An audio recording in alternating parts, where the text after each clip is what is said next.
Joseph F. Grillo, David Joseph Grimner, Francis Edward Grogan, Linda Groland, Kenneth George Grisales, Joseph Grizilak, Michael James Grisomolsky, Robert Joseph Gushar, Liming Gu, Richard J. Guadaldo, Jose A. Guadalupe, Cindy Yan Zhu Guang, Jeffrey E. Guja, Joseph P. Gullickson, Babita Gurjamati Gumin, Douglas Brian Gurian, Janet Ruth Gustafson, Philip T. Guza, Barbara Guzzardo, Peter Mark Gulivari, Gary Robert Haig, Andrea Lynn Haberman, Barbara Mary Habib, Philip Hensler, Nizam A. Hafiz, Karen Elizabeth Haggerty, Stephen Michael Haggis, Mary Lou Haig, David Halderman, Yvette Moreno, Sean Talon,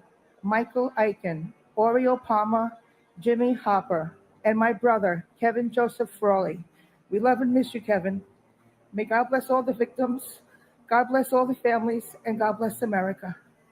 and my grandfather, Adil Agebi Zachary. We will always and forever miss you.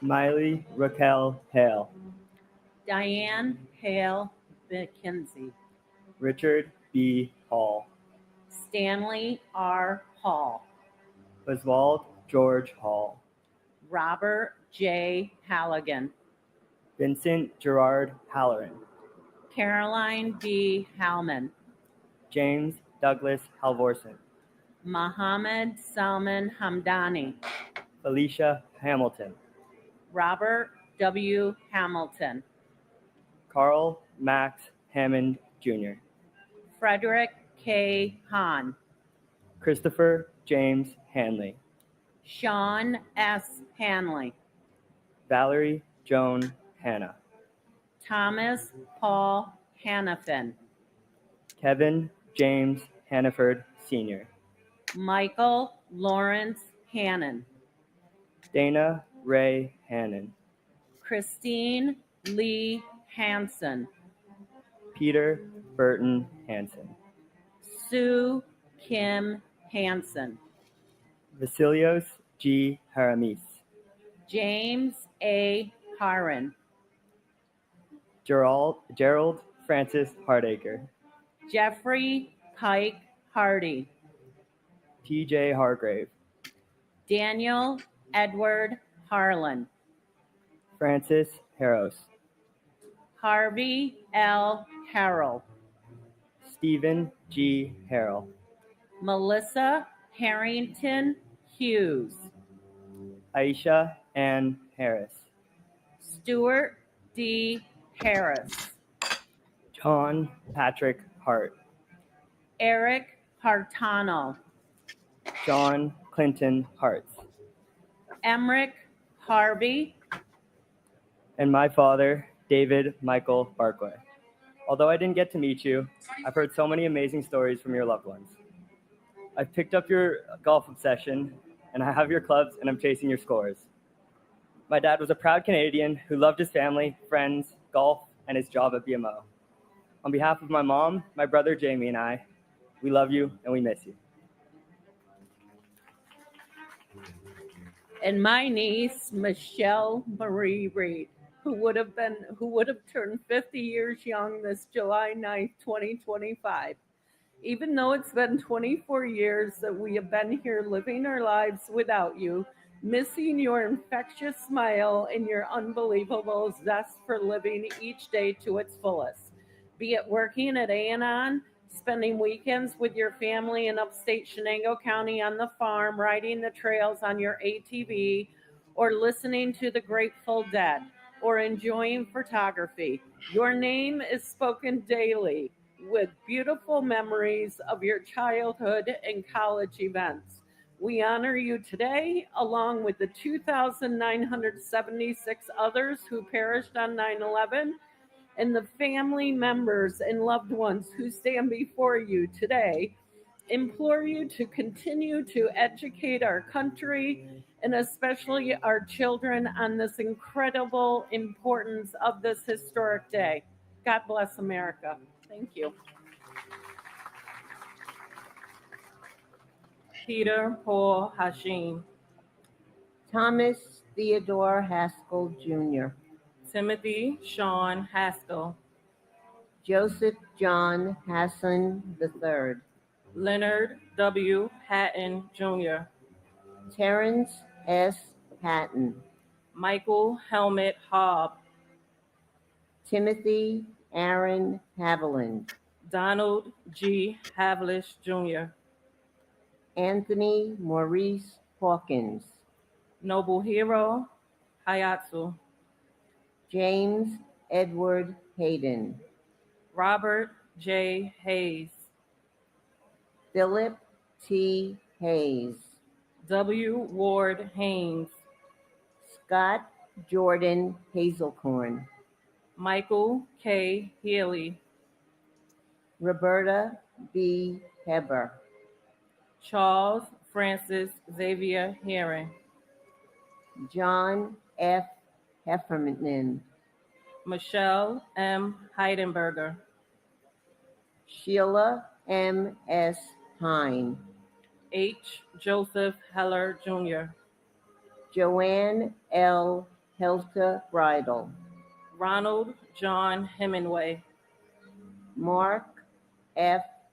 Hemscott, Ronnie Lee Henderson, Brian Hennessy, Edward R. Hennessy Jr., Michelle Marie Enrique, Joseph Patrick Henry, William L. Henry Jr., Katharina Henry Robinson, John Christopher Henwood, Robert Allen Hepburn, Mary Herencia, Lindsay C. Harkness III, Harvey Robert Hermer, Noberto Hernandez,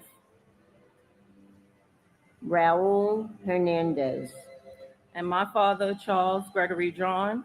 I'm grateful for all the memories we got to share, but wishing we had time to make new ones.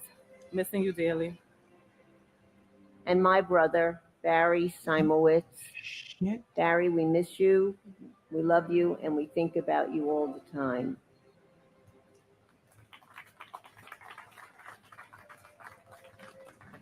Neither.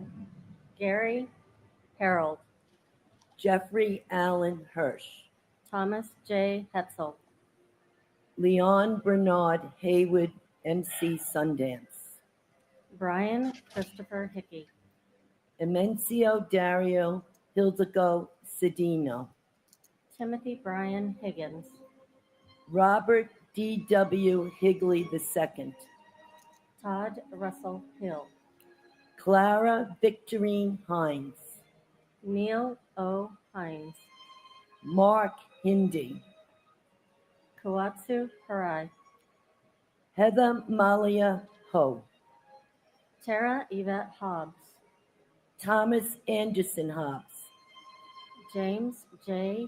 Hobbin, Robert Wayne Hobson III, Dewan Hodges, Ronald G. Horner, Patrick A. Hoey, John A. Hofer, Marcia Hoffman, Stephen Gerard Hoffman, Frederick Joseph Hoffman, Michael L. Hoffman, Judith Florence Hoffmiller, Wallace Cole Hogan Jr., Thomas Warren Holwick Jr., Jonathan R.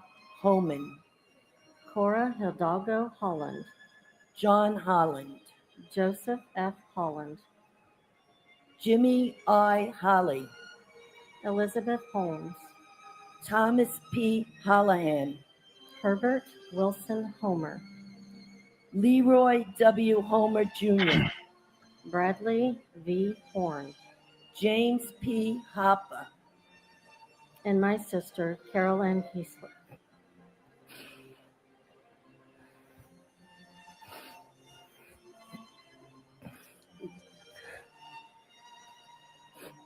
We love you. I can't. Go. and my brother, firefighter Michael Francis Lynch.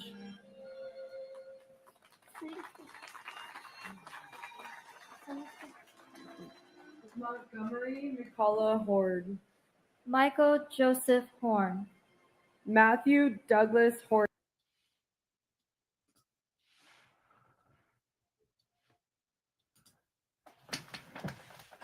Good morning. This is Morning Sky. I'm your host, Sky. And this is a day of remembrance. I don't like when people say never forget. It should be always remember. That's the positive. You want to always accentuate the positive. Even on such a dastardly and disgusting and horrific day as September 11th, 2001, 24 years ago today. We have to remember that.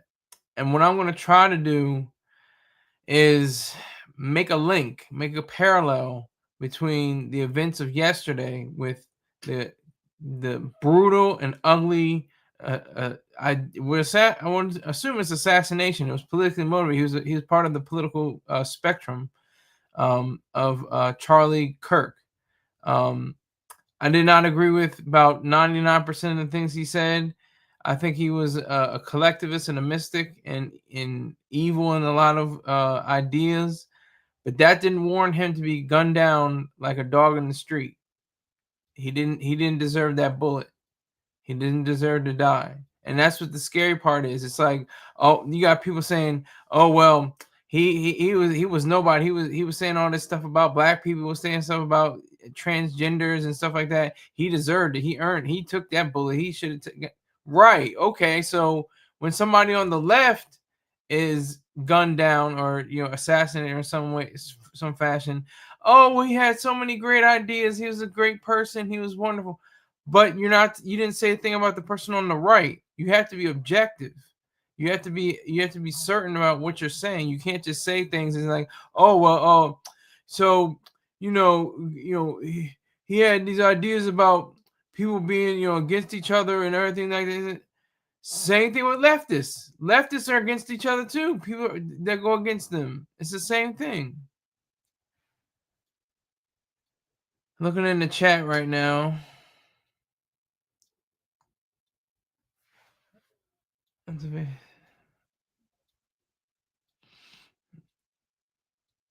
He always has stats and facts. He said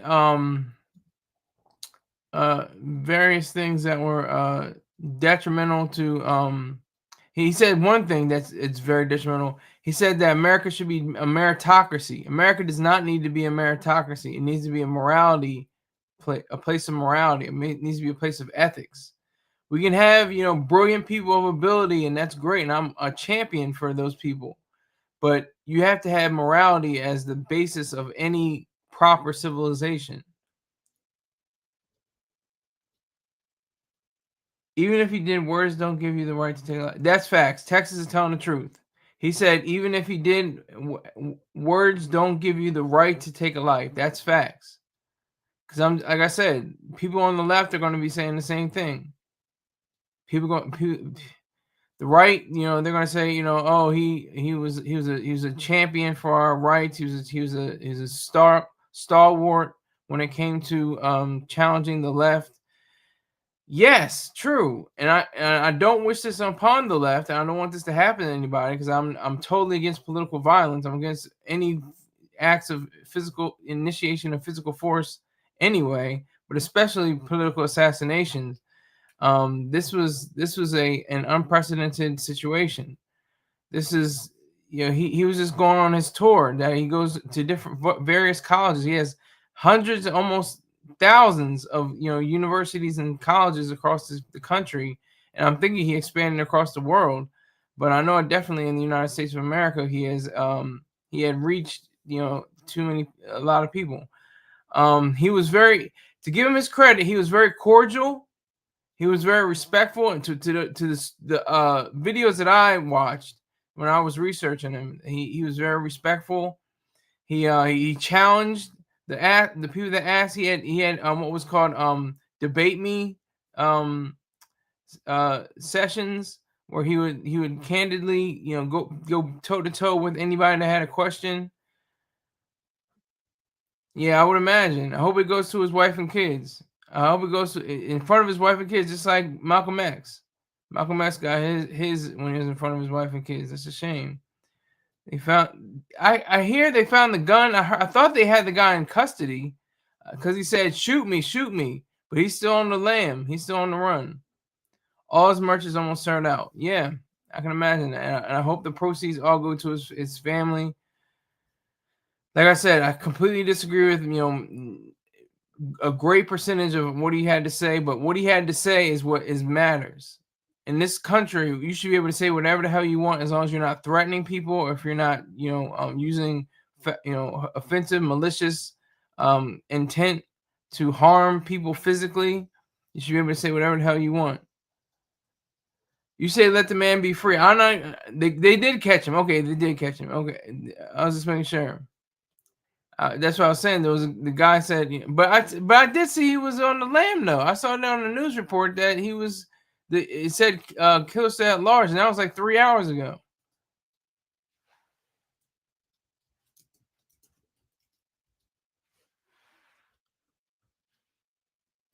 I'm looking up now. It said, okay, this is 10 minutes ago. Charlie Kirk shooting latest. FBI say weapon found, but killer still at large. So he's still on the lam. He's still at large. Okay, so that's a report. They did not catch him. That's right, Texas. Yeah, I know. You got to chill with that, Rick James. You got to chill with that, sir. Sir Rick James, you got to chill with the false information. Can't do that around here, man. Can't do that around here. But I wanted to say all that to say this. Of course, today is September 11, 2001.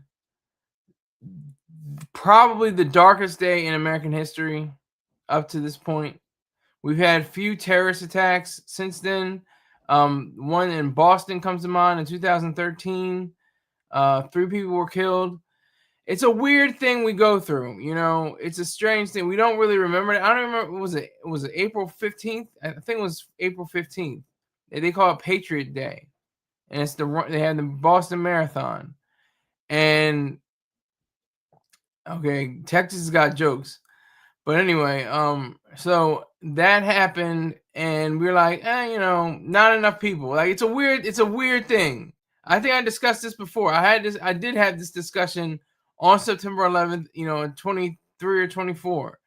I was just saying how it's strange. It's like, is it the enormity of the situation that calls for remembrance? For us to remember the day.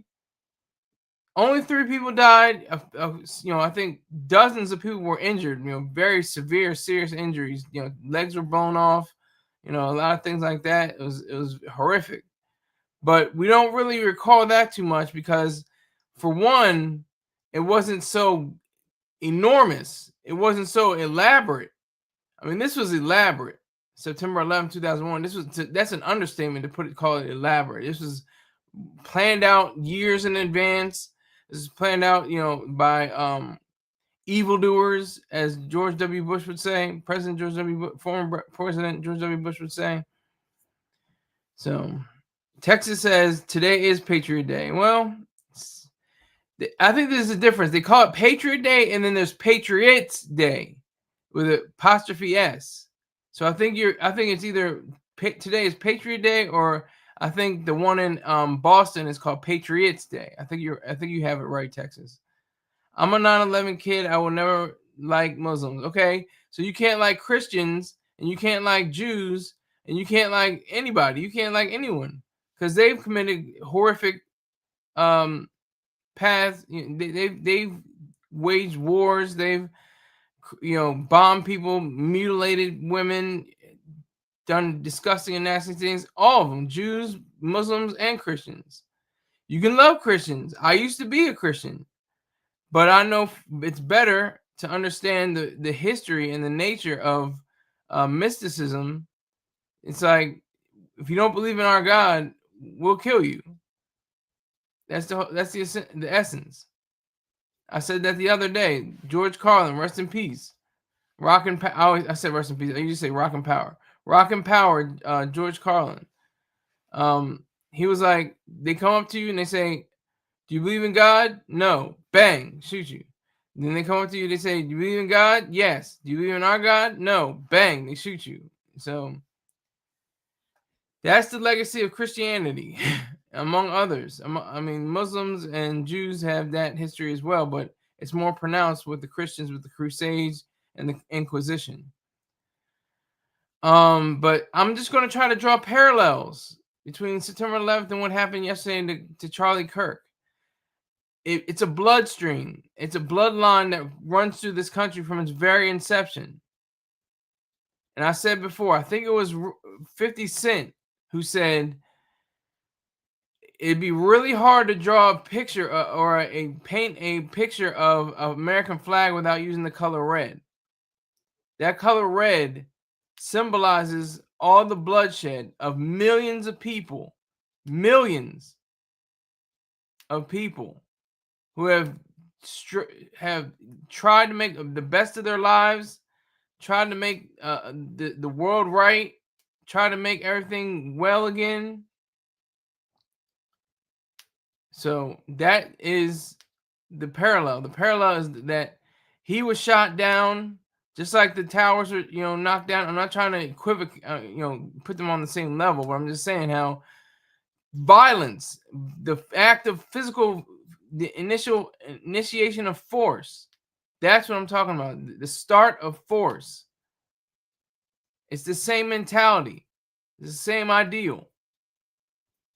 Political violence and terrorism, they have parallels. And what we need to stop is, of course, domestic criminals from disrupting the fabric of this beautiful nation we call United States of America. Yes, Texas, true. Red means hardiness and valor. White means purity. Blue means, you got me on this. I can't remember exactly what blue means. I can't remember the blue. But the blue stands for, I think it means for honor. I think the blue means honor. I can't remember. I can look it up real quick, but I'm not going to. But yeah, that is true. But it also means the blood. It's the blood that the forefathers shed from the revolution onward. So we have to remember that. So Charlie Kirk, gunned down in his youth, 31 years old, 6 years younger than myself. Vigilance, perseverance, and justice. Thank you. That's it. Yep. That is true. That's what the blue field means. And of course, the stars mean the 50 states. The white stripes are, like I said, purity, and which they could be black stripes, and that could still mean purity because that's what it is. I mean, it's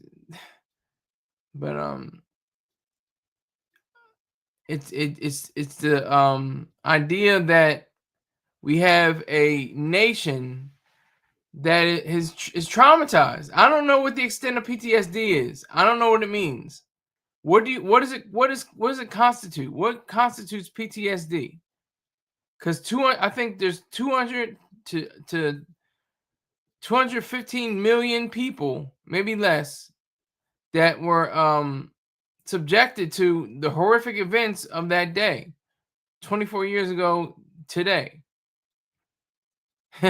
Nah, black don't work. Well, you can put that into the police flag.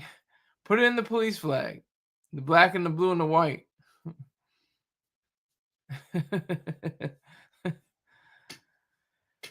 But seriously, I mean, it's just it's duck duck goose. It's always going to be duck duck goose. When's the next? Or another analogy? When's the next shoe going to drop? King says, only thing I have to say about Christians is that they are incapable of only applying the scriptures to themselves. They have to judge others by it. I can agree with that. Yeah, I can see what you're saying with that. I see where you're going.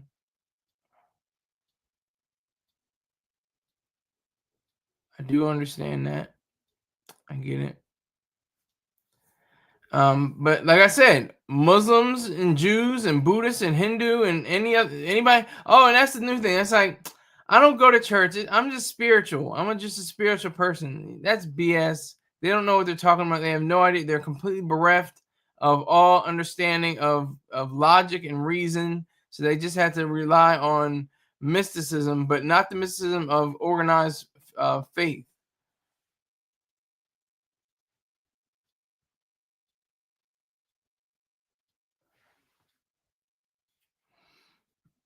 Texas says he's in grace. So that just gives you license. That's a license. You can do whatever the hell you want. Come to the feet of the Father, pray to him, saying, God, Jesus, Lord, in the name of the Father, in the name of the blood, I repent my sins and I walk into the gates of heaven. It's the quickest original get out of jail free card. We're supposed to spread the gospel. I hope you are spreading the gospel on your own channel. I'm not spreading the gospel on this channel, not at all. I will not do that. Hemp Lord in the building. Salute. Mysticism is more real than Christianity. Mysticism is Christianity. Christianity is a subset of mysticism. It goes under it.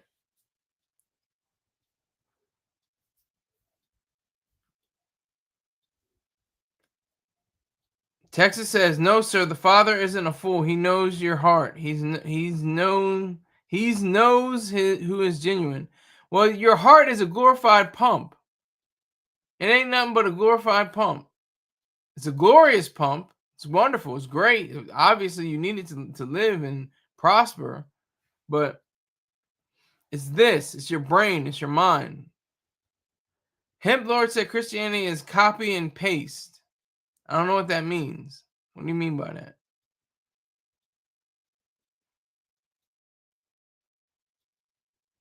I'm not sure where you're going with that. King says, Texas, I believe that was one of the things that was either added to the Bible or that is over-interpreted.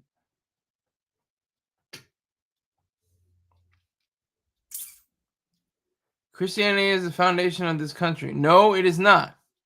The foundation of this country was based on Christians, yes, but also deists, and also probably some atheists, among others. That was the foundation of the United States of America. Do your research.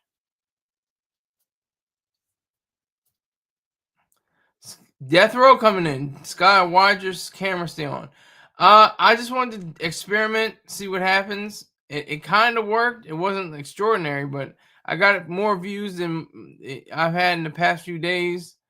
I wanted to see how many views I could get. And I had a reason. It wasn't like I just was just sitting there like, I wonder how many people is gonna see me. I was with my niece and nephew during most of the time. So I was playing, watch over. I was watching over them.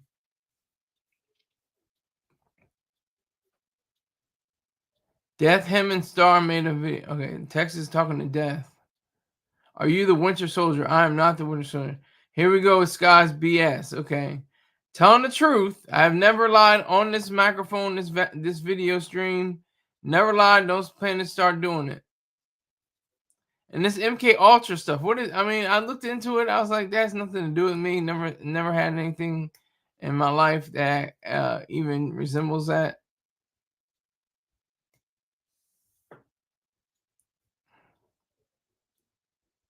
Hemp Lord says founding fathers of the country were not Christians. They openly spoke out against Christianity. No, some of them were Christians. Some of them were Christians. Not all of them. Just like some of them were slave owners. Not all of them were slave owners. And some of them freed their slaves. Some of them just let their slaves go. They didn't really free them or emancipate them. They just said, he just, like Benjamin Franklin, his slaves, they just ran off or died off because they were too old. The shooter is probably already dead. That's speculation right there, Texas. Benjamin Franklin was a freak. Yeah. He had some good times. He had good times in France, especially.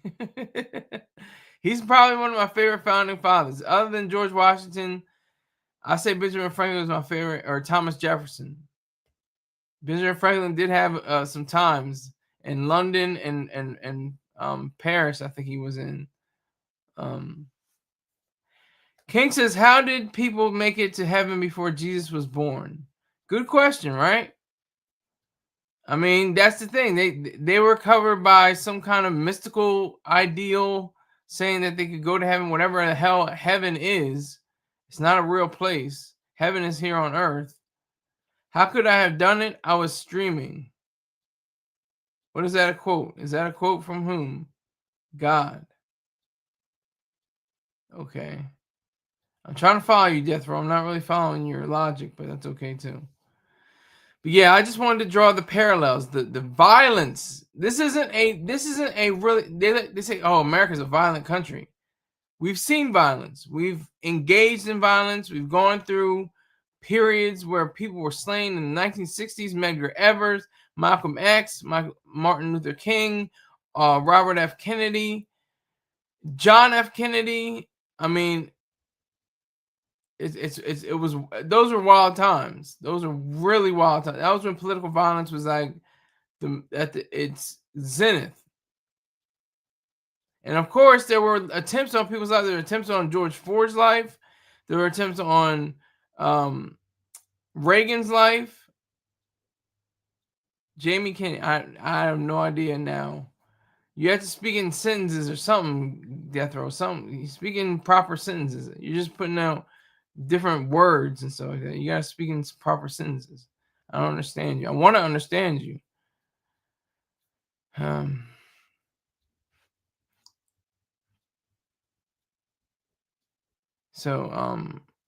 you mean John F. Kennedy, JFK?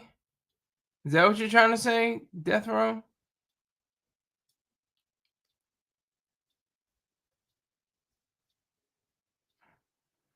But anyway, I just wanted to make those parallels between the days and the death of Charlie Kirk.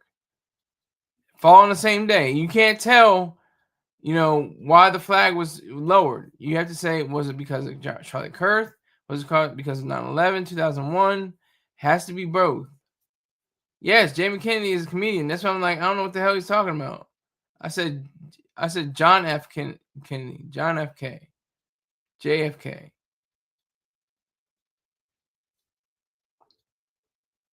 Yeah, Jamie Kennedy. Wasn't that Malibu's Most Wanted? Am I wrong?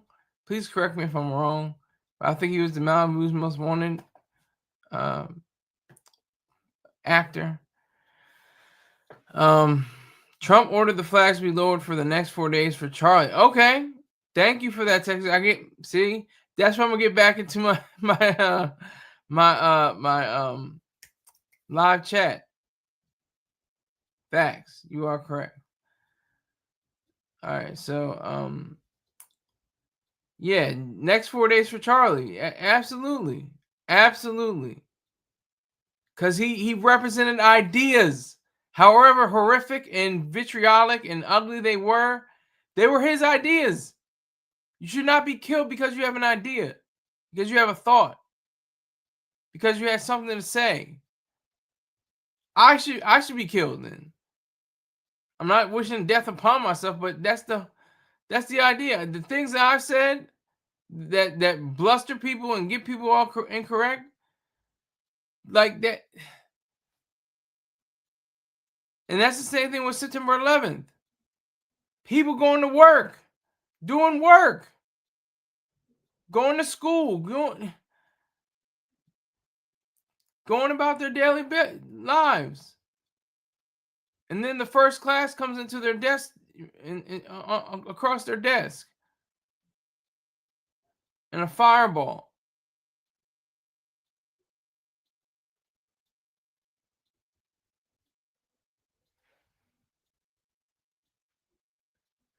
Okay, here we go. Texas is the reason that president's dead. You should have your VA check stopped. Are you talking to me or who are you talking to, Texas? That's some BS. The flag will not be lowered. I had just recently became familiar with Charlie Kirk.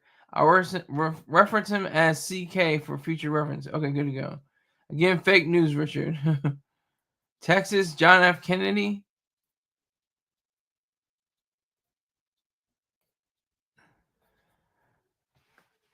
Do you not know your history, sir? Oh, okay. Rick James is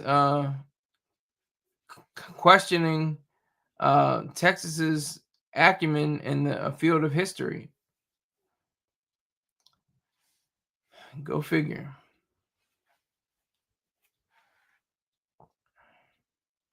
But that is, the sad part. I'm gonna try to find something. I'm gonna just look up a specific thing. Let me see.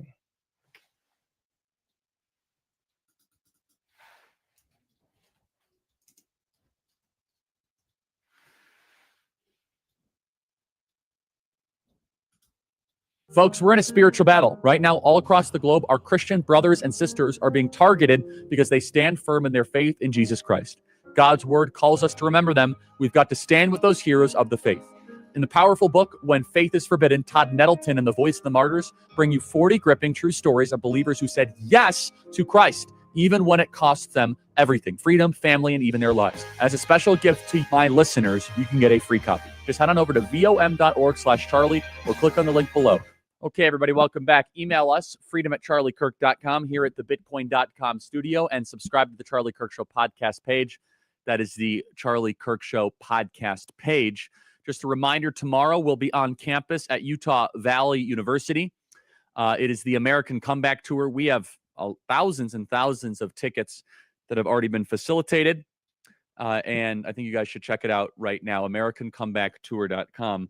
That is AmericanComebackTour.com. See, Blake is such a Packers fan. He said, what should we talk about? Oh, talk about the Bears. I'm not talking about the Bears, okay? See, I even put in my group chat. I said, Whoa, Rick James. I don't know what you're talking. What video? Because I don't know what video you mean has been fun. I don't know what you're talking about, Rick James. What video? Are you talking about Sister Who, or what are you talking about? It felt like I was watching Kill Bill. Okay, so this is where we have to, make clear 100%, because Rick James is in the live chat. He's a great guy. He brought people to this channel. I appreciate him for that. However, I have to, if you're talking about the video of him being shot and killed in front of his wife and children, that is disgusting. That is very disturbing. That could have been anyone. I mean, people that's on left, right, and center.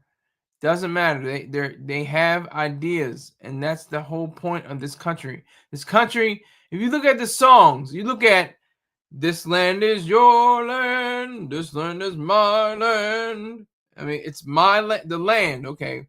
Oh, beautiful for spacious skies.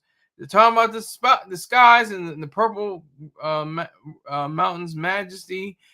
God bless America from the ocean to the prairie. It's something from the ocean to the prairies, to the oceans white with foam. These are like so backwards. Our country is not about our geography. It is about ideas. It's about thought. It's about life, liberty, and the pursuit of happiness.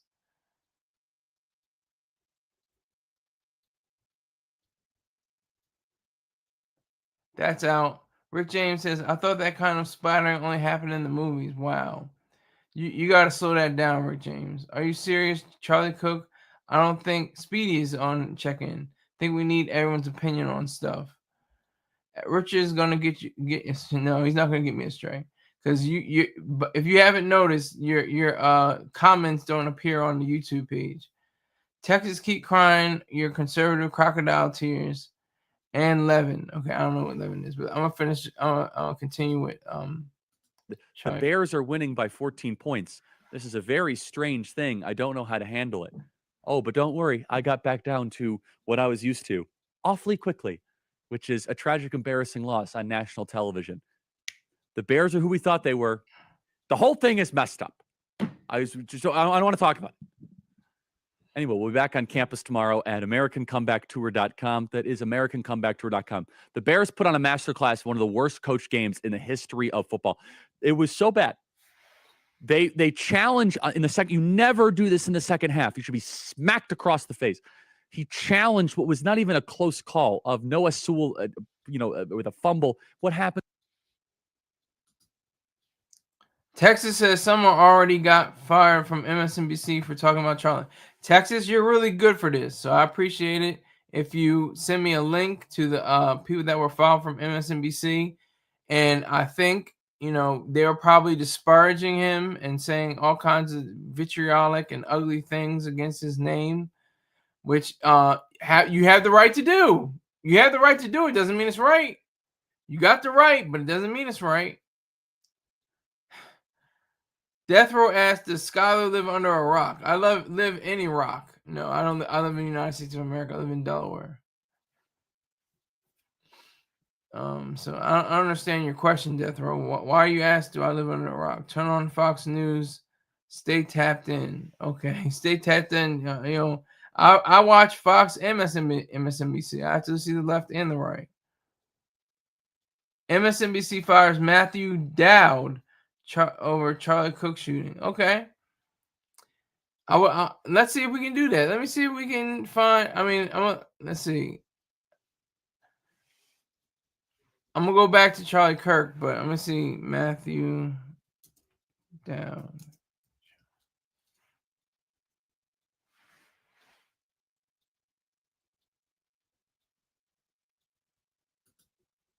But following up with what was just said, he's been one of the most divisive, especially divisive younger figures in this, who is constantly sort of pushing this sort of. But following up with what was just said, he's been one of the most divisive, especially divisive younger figures in this, who is constantly sort of pushing this sort of hate speech or sort of aimed at certain groups. And I always go back to hateful thoughts lead to hateful words, which then lead to hateful actions. How disgusting and infuriating and damnable. And the thing about it is Matt Dowd imagines himself a voice of civility, of righteousness. And here he is suggesting that if you're out there saying controversial things, things that some people on the other side consider hateful, you set and train an inevitable chain of events that might lead to someone committing a heinous act of violence against you. And he's saying this on national TV within minutes of a 31-year-old getting shot in the neck. A 31-year-old who did nothing wrong except show up at that campus hoping to have a full and frank exchange of ideas. It is shameful, and trust me, there's much more where that came from. But following up with what was just said, he's been one of the most. Yeah, he deserves that. He deserves that without question. Matthew Dowd needed to be fired because that is he said that hateful. Did he say hateful? I don't know. I think he said hateful. Hateful words lead to hateful actions or something like that. Like, no, they don't. Mr. Troy Star Terrain is the most hateful person in the planet. He's an objective hater. He's the preeminent voice on hatred. None of his words amounted to anything that was part of some vicious scheme to dispatch anybody. Words does not give you the right to take a life. Exactly. Texas is on the right track. You do not have a right. Like I said, I completely disagree with all, just about everything Charlie Kirk said, but he had the right to say it. This is the United States of America. If you were in somewhere like Iran, if you were in Saudi Arabia, if you were in, parts of Pakistan or some other country, some asshole, as people are saying, they would be like, you can't say that. Off with your head. You can't talk about that. You can't go against that. You're going to be thrown off from a building or something like that. You can't do that. But in the United States of America, we can do that. We have that right. Charlie Kirk had that right to speak his mind. However, controversial or damning, as quote unquote, as Mr. Dowd said. I'm not gonna say Mr. I'm just gonna say as Matthew Dowd said. That's on him. That's on him. That's not on Charlie Kirk, the late Charlie Kirk. I can't really call him great, but I'll say He's the late Charlie Kirk. Oh, here we got a few people in here. Oh. God wins. Charlie got cooked. Protect Star. Wow. I disagree with you, sir. In America, you can get shot for less. What do you disagree with me with, Rick James? Get real. He spreaded hate. Why did he say that was hate? When? I think he meant to say. When did he say that was hate? Did he say hate? Let me go. We'll go back to the video. We'll just do it all over again. Let's see. Most divisive, especially divisive younger figures in this, who is constantly sort of pushing this sort of hate. Yep, he said it. Hate speech. He called it hate speech, and he said that the speech leads to actions, and that is condemnable. You should be condemned for even, suggesting that. That is horrific. That is ugly, disgusting rhetoric that he is displaying. And I don't know what Kirk said that was hateful.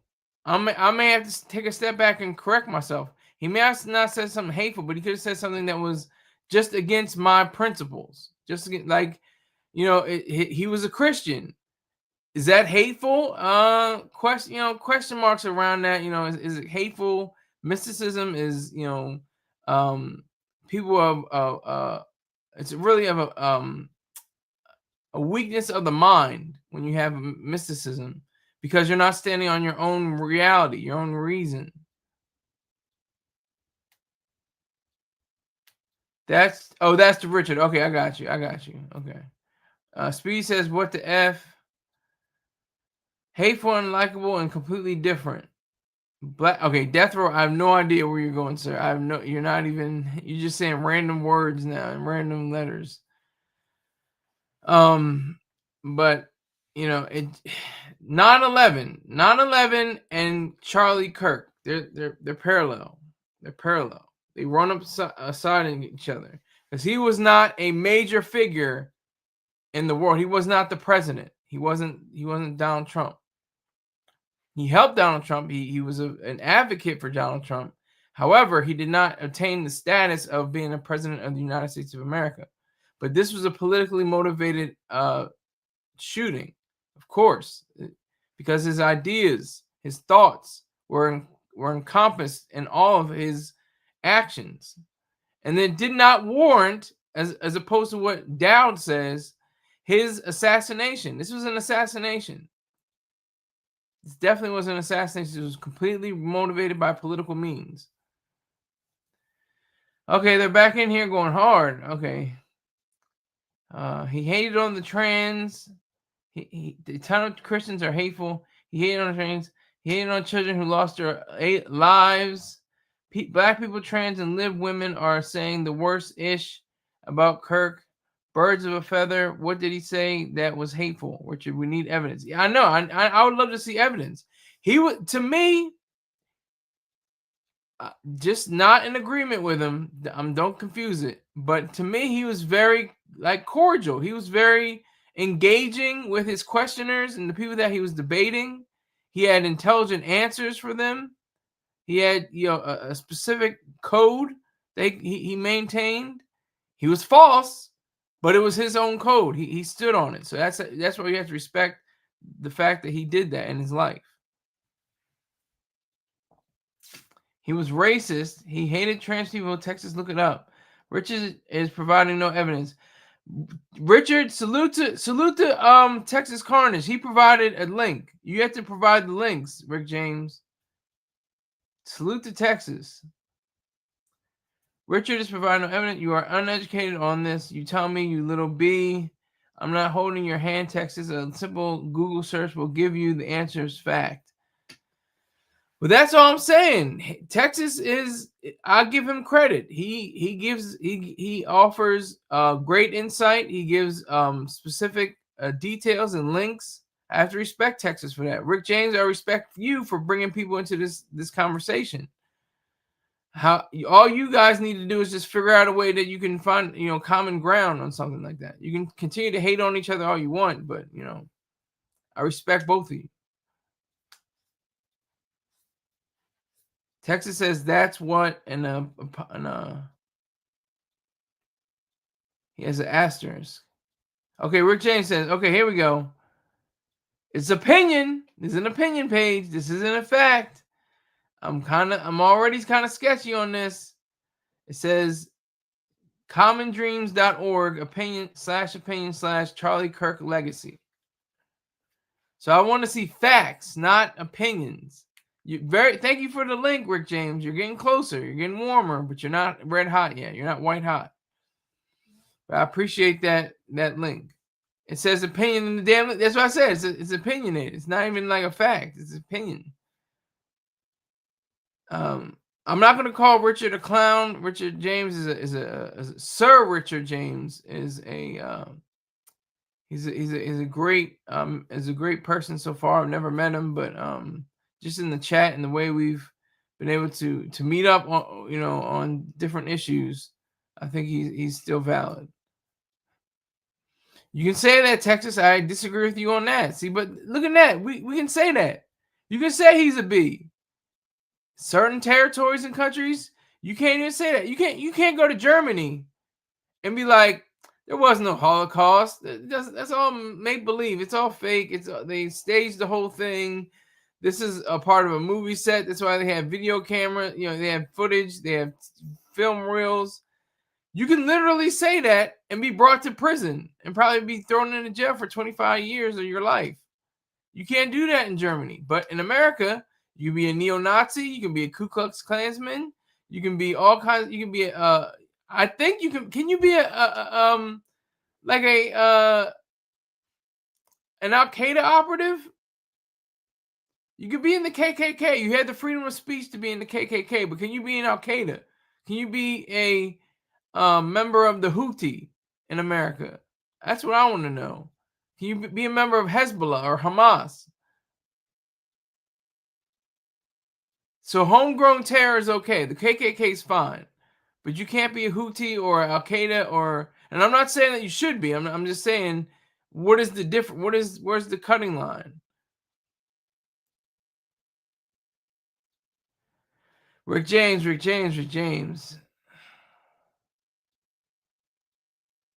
Sir, if that's the case, then why did Alex Jones get sued for millions for Sandy Hook comments?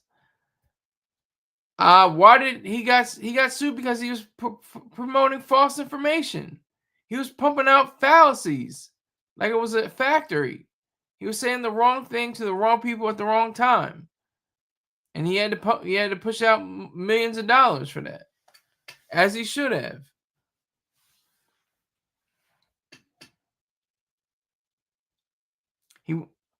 He wasn't. Texas says, Richard, he wasn't put in prison or put to death for it. No. Richard, you a lame F. But he was found guilty for freedom of speech. It doesn't exist. What do you mean found guilty? Maybe found liable. You're not. It wasn't a criminal court case. It wasn't a criminal court case. It was a civil suit.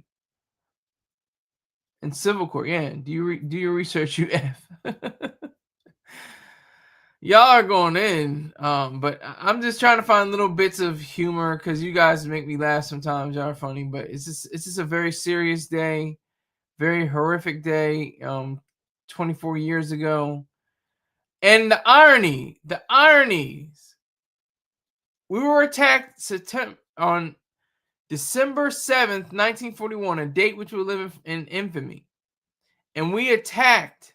We were brought into World War II. We weren't even going to be in World War II. Japan brought us into World War II. And we had to fight in places like Africa. We had places in Europe and places like Asia. It was a multi-continental front. That's why they call it World War II, because this was huge. This was big. This is bigger than World War I. Because it wasn't just, the powers that were against each other around the world. It was places around the world. It was multiple places around the world. I bet you a teenager, you ish. What? You have a teenager to wager? I'll pass. They're going in. But, we pretty much, we bombed Tokyo. We bombed Dresden. We bombed Hiroshima and Nagasaki. The 80th anniversary of the end of the World War II just passed a few weeks ago. And we demolished them. We cleared them out. September 11th. I mean, look at 1941. 1941, Pearl Harbor, Hawaii was not even part of the United States yet. Okay, granted. Got you. It was mainly military personnel that were affected. Got you. Understood. Very well. Fast forward, what was it? 70 years? I think it's 70. I could be wrong. I do my math. I get stuff wrong. So I think it was not 70 years. It was I think it was 60 years. My math is crazy. Hold on. I have to do math. Hold on. Hold on. Let me do my math. My math is crazy.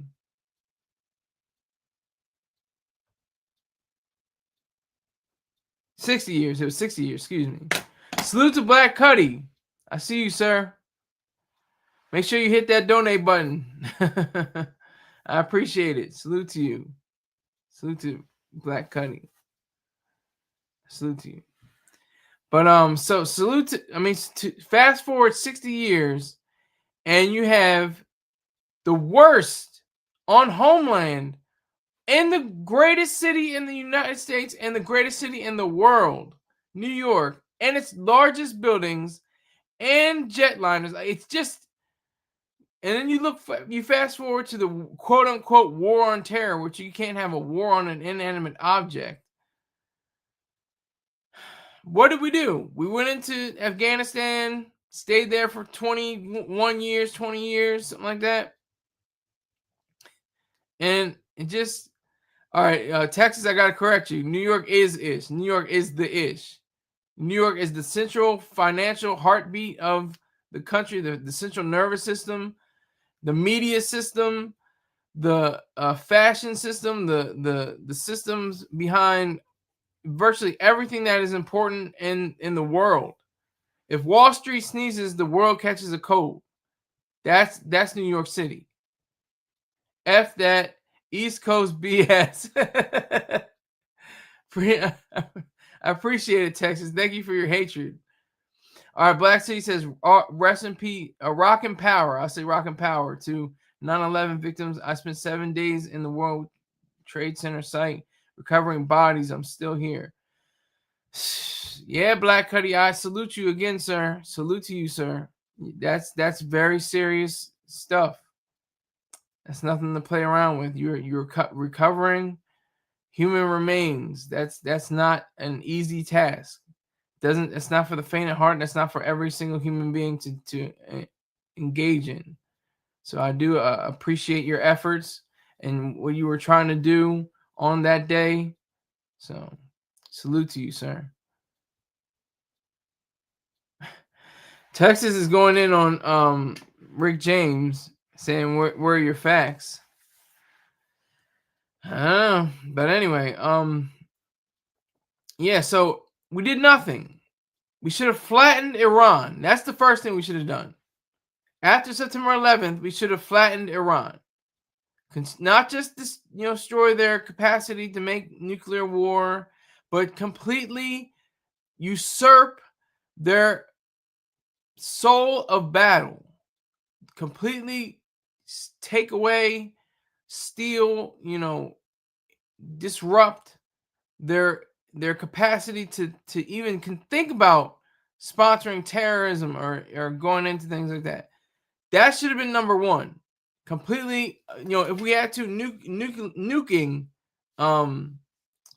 Iran, that would have been the proper response. You say Iran, what does Iran have to do with anything? I thought it was Afghanistan. I thought, and then we went to Iraq. Iraq was one of the worst things we could possibly do. About 3,000 to 4,000 kids died. My fellow Marines, my fellow soldiers, Coast Guard, well, not Coast Guard, but maybe a few Coast Guardsmen, but mainly naval personnel, airmen, and now we have the Space Force, but not back then. It pisses me off to no end when I think about what happened after September 11th and the leadership and whatever happened should not have happened. We should have flattened Iran. We should have shown the world that that's because the P word. You know what the P word is? It rhymes with hussy or hussy. P word. They thought that America was that, the P word.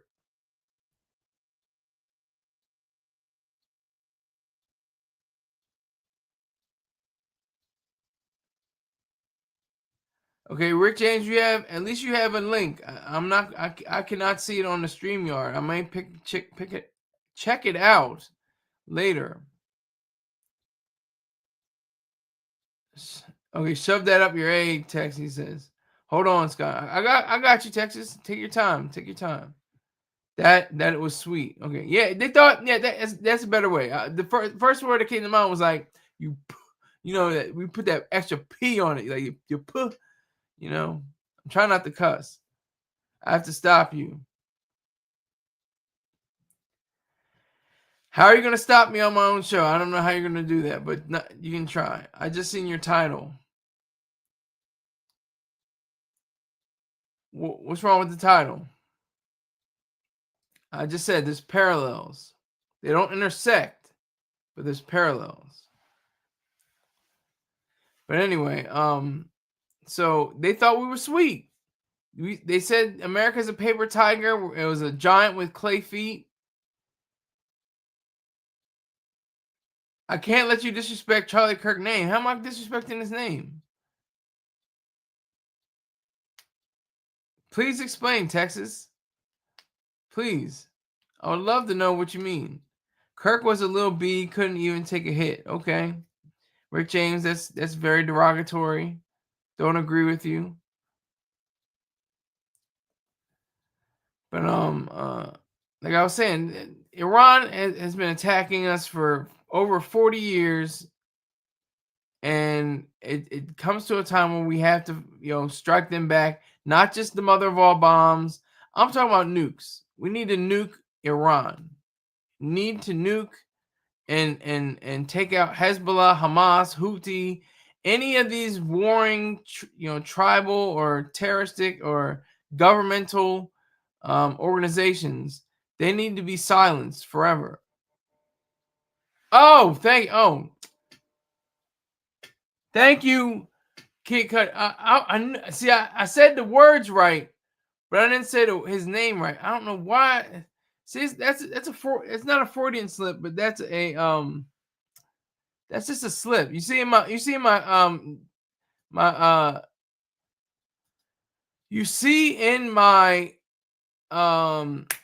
description that it has the right name, so it wasn't anything disrespectful on his case. And it hasn't been published yet, so. And even if it is published, I think I can still go back and change it. But thank you for pointing that out. I was like, what? Because that's the first thing that comes to mind. I'm like, are they saying Cook or Kirk? And then I have the description right. So thank you for that, Texas.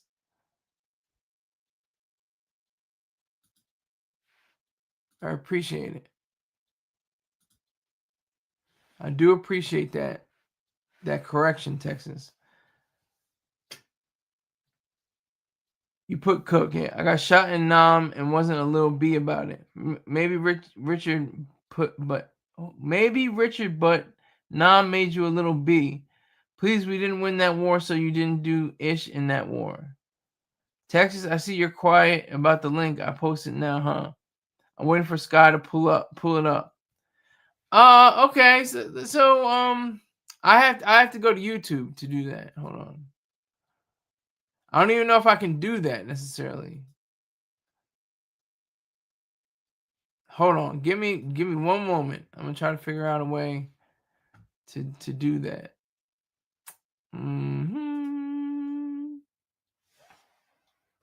I hope.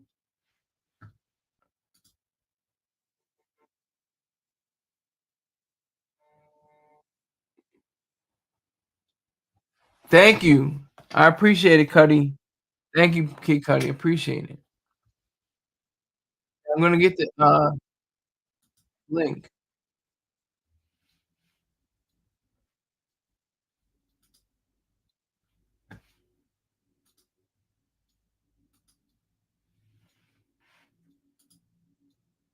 Okay, we can see this. If you can read it, you have really good eyes functioning. All right, so it says Washington, Charlie Kirk. I'm not going to read the whole thing. I'm just going to say, here's a look at some of Kirk's controversial takes on public issues. On gun control, this is ironic or coincidental.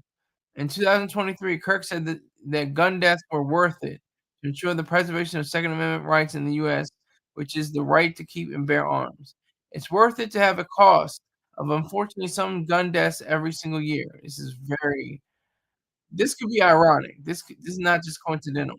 So that we can have the Second Amendment to protect our God-given rights. That's a prudent deal, he said during an appearance in the Salt Lake City campus of Awakened Church on April 5th, 2023. Ironically, Kirk was answering a question about gun violence when he was shot dead.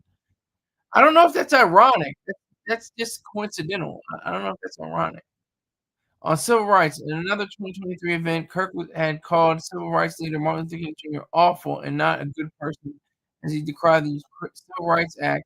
I'm also against the Civil Rights Act of 1965, quote unquote, which outlawed discrimination based on race, religion, color, sex, and national origin, and prohibited segregation. So there you have it. That was Rick James's little bit of his little bit of ideas about Charlie Kirk.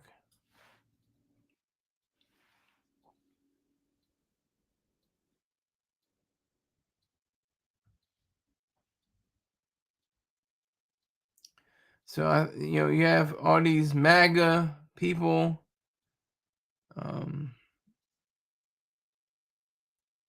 This is from Reuters.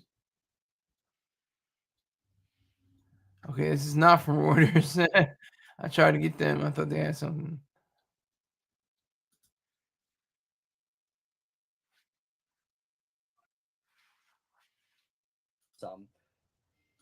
You can only do what you can do, and so I'm sure, and not 100%, but I'm sure that they took precautions.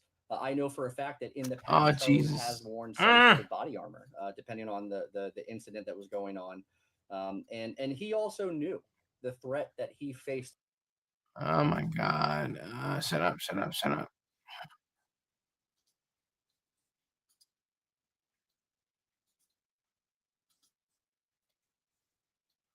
Oh my God! This is crazy.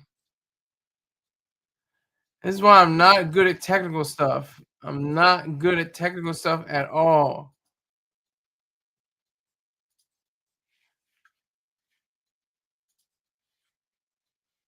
I can't. I'm not good at streaming like this. I'm not good.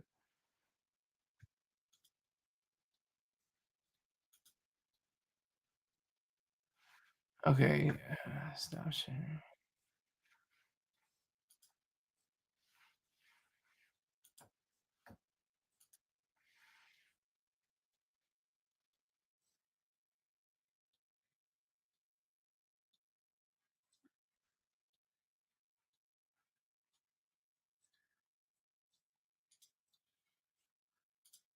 Detail, at least the few that I was on, and he just talked to you. Okay, there we and go. He was a normal person. See, that's why it's crazy trying to. Kids and a wife What you guys that stood up and had a stand and made his. What you guys don't understand is I have to continue switch back to I can't just look at the link on StreamYard. The StreamYard doesn't provide the link. It just has it displayed.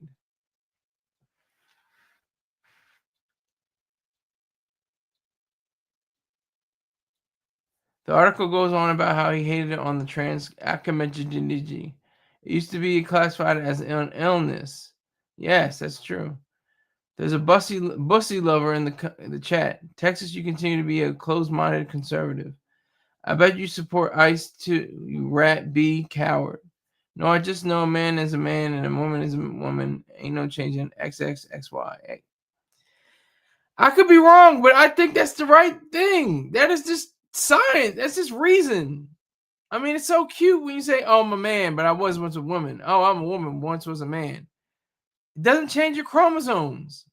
I just me. prove me wrong. Make me feel stupid. Have me change my ideas. But I don't think that's a change of ideas. XX, XY. Just that simple. I agree with what Texas is saying. Like, do whatever you want to do. Have the genitals chopped off. Have, this put on and this taken out. Still doesn't change your chromosomes. You're still a male or female. I don't care.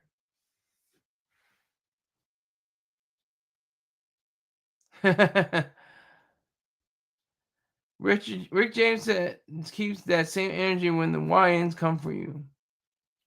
Good morning, everyone. Texas is a hermaphrodite. Salute to you, Cougar. Appreciate you, sir.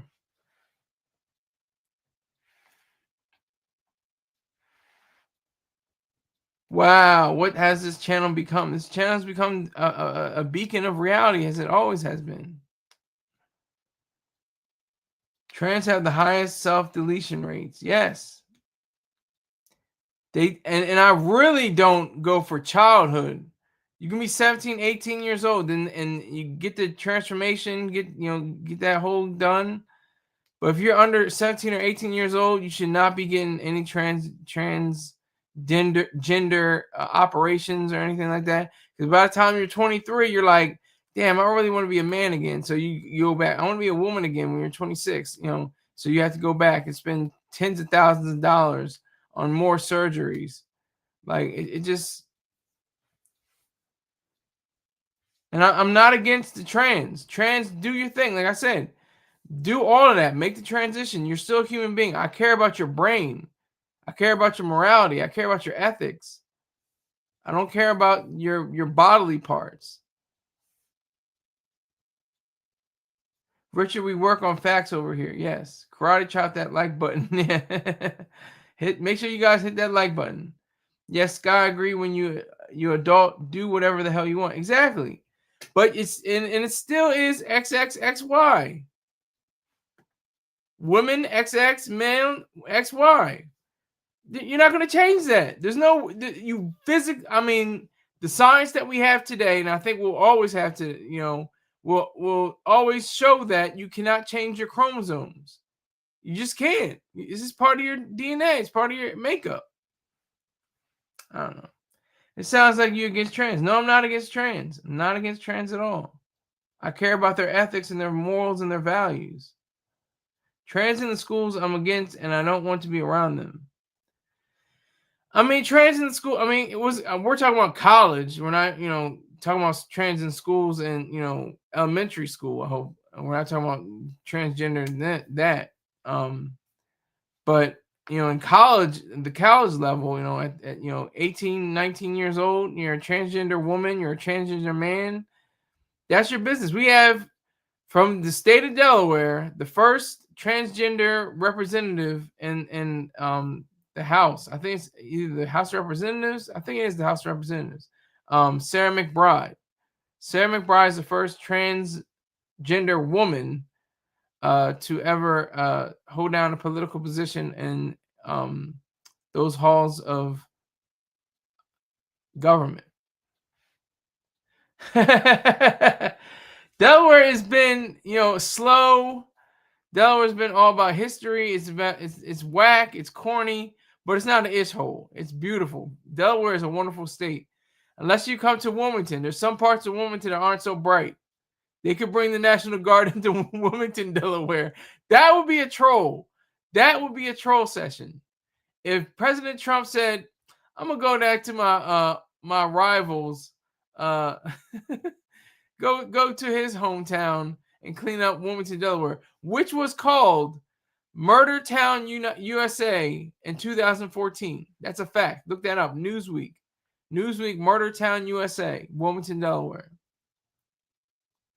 Ha ha ha. There goes the question. Where's Delaware? You're supposed to put Delaware, DELAWHERE, question mark. The first day of the union, but the first day you forget about when you hear. Yeah, facts. It's whack. It's corny.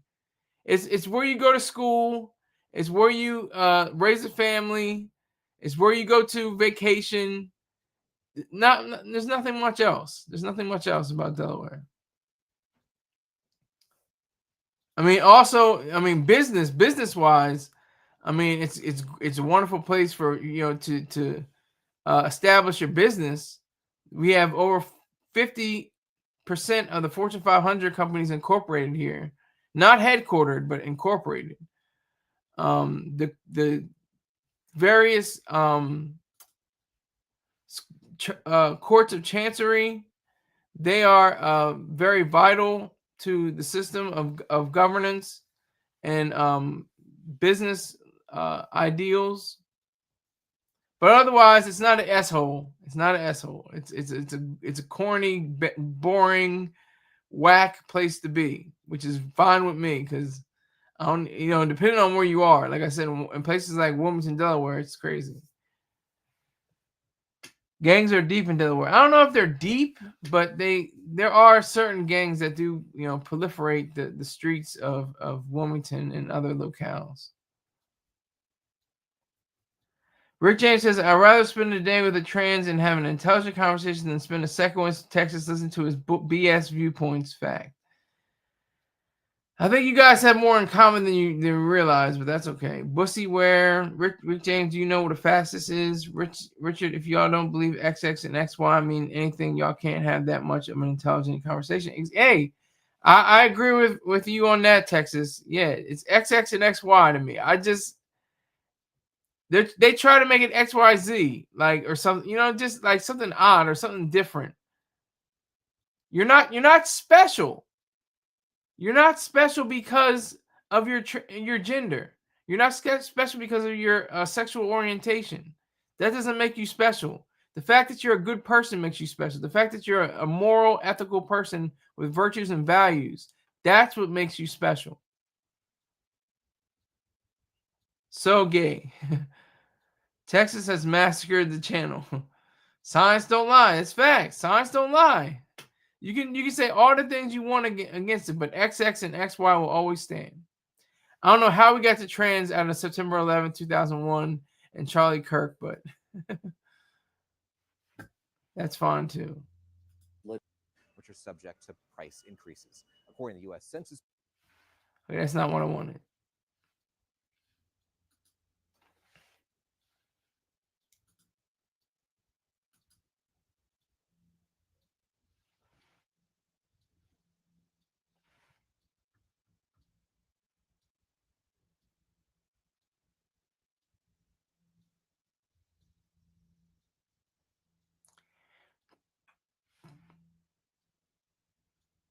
I'm looking for the various clips. They're not full clips, but this is an example of Charlie Kirk's moments.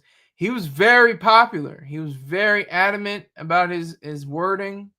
He was flies in the face of everything that is rational and good and great natured, but he had the right to say it. Can't say he didn't have the right to say it.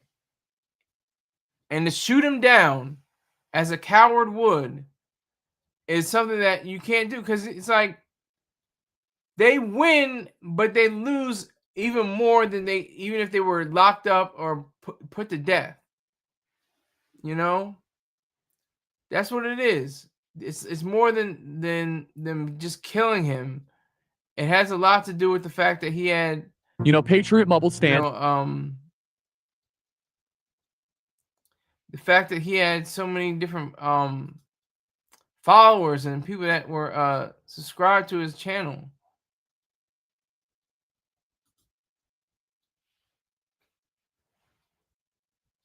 We were okay with the trans stuff till you said XX and XY and don't mean anything. Richard, it's okay. We are here to help you.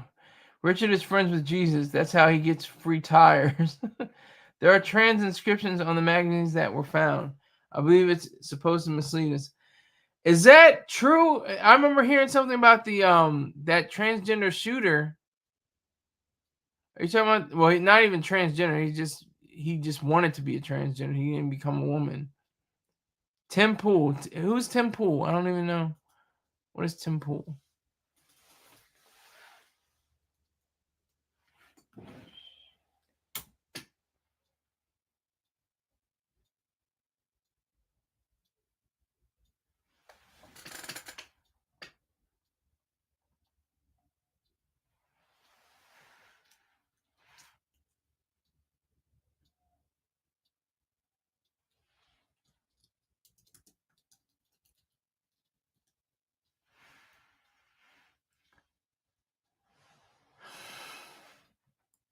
Tim Pool brings you breaking news from around the world and commentary on top news, topics and politics and cultural issues. He's got 1,000,043 subscribers. The late Charlie Kirk had over 4 million subscribers. Tim Pool is goated. Okay.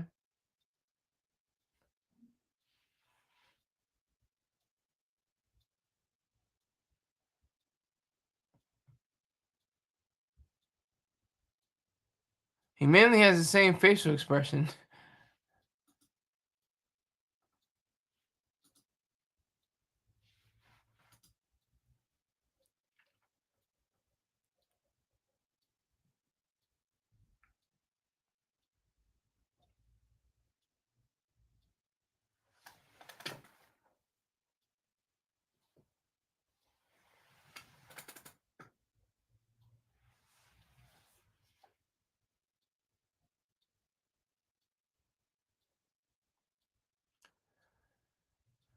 Let me see here.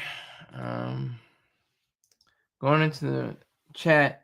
Source, Temple is going to protect Myron Tim. Temple used to be left wing. Usually that does happen. There's a few have converted. Kind of like RFK Jr. He was a independent, I think, and now he's a Republican now, or at least he's a part of the Republican administration, even if he's not, represented in that fashion. I believe he did have to convert, if I'm not mistaken. I mean, I could look it up.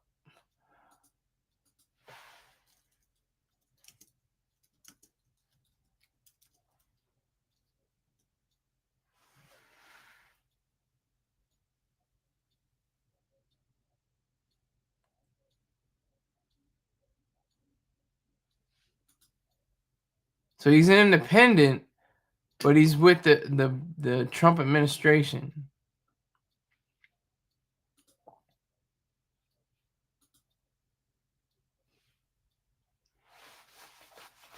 The man did not deserve to die just because he could talk to people and protect Officer Tatum and Steven Crowder. Facts, Cougar.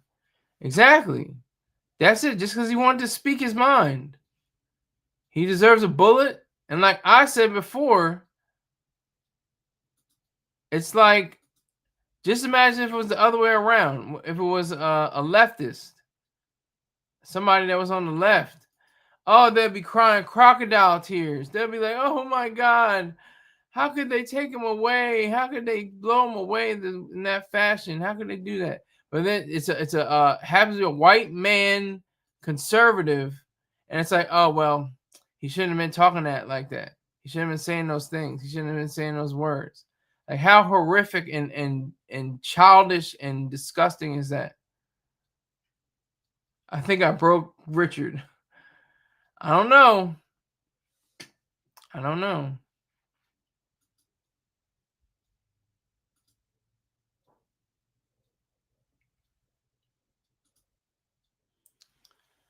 right, I'm looking for.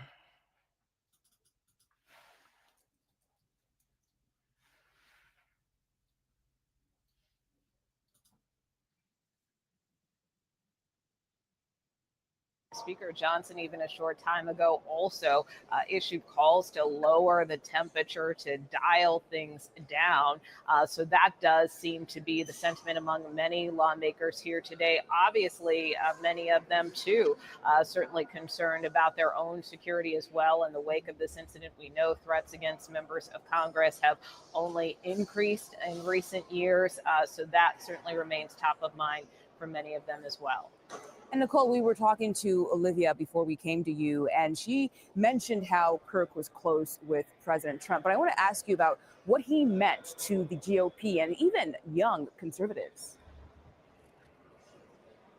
Well, obviously, he was very influential and very impactful, had millions of followers on social media, had a podcast, did all of these tours on college campuses, was certainly very instrumental in helping to drive turnout for President Trump in the 2024 presidential contest. I even went to a few of the rallies that were held by his organization, Turning Point USA, and they were always, packed and full of a lot of energy. So that is something certainly that he is being remembered for, and that the president and many lawmakers here on Capitol Hill appreciated about him, just the vigor that he brought to the conservative movement, that willingness to have debates with people, whether you agree or disagree with their viewpoint. And he had a very close relationship, too, with many lawmakers here on Capitol Hill, some of them appearing on his podcast. In fact, Senator Mike Lee of Utah said he was just texting with Charlie Kirk about his visit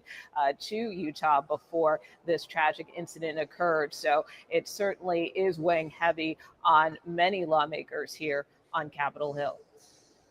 Nicole Killian on Capitol Hill for us today. Thank you.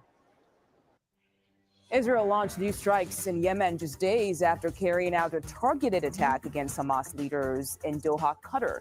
More details after the break. You're streaming CBS News 24/7.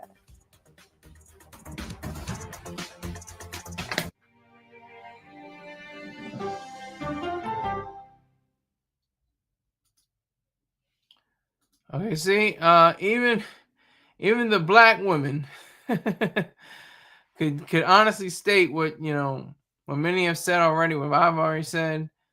It doesn't matter what he said. I don't care how horrific, how just disgusting his words were. He deserved a life. He just wanted to speak. He just wanted to speak out. He wanted to use his brain. He wanted to use his mind to speak.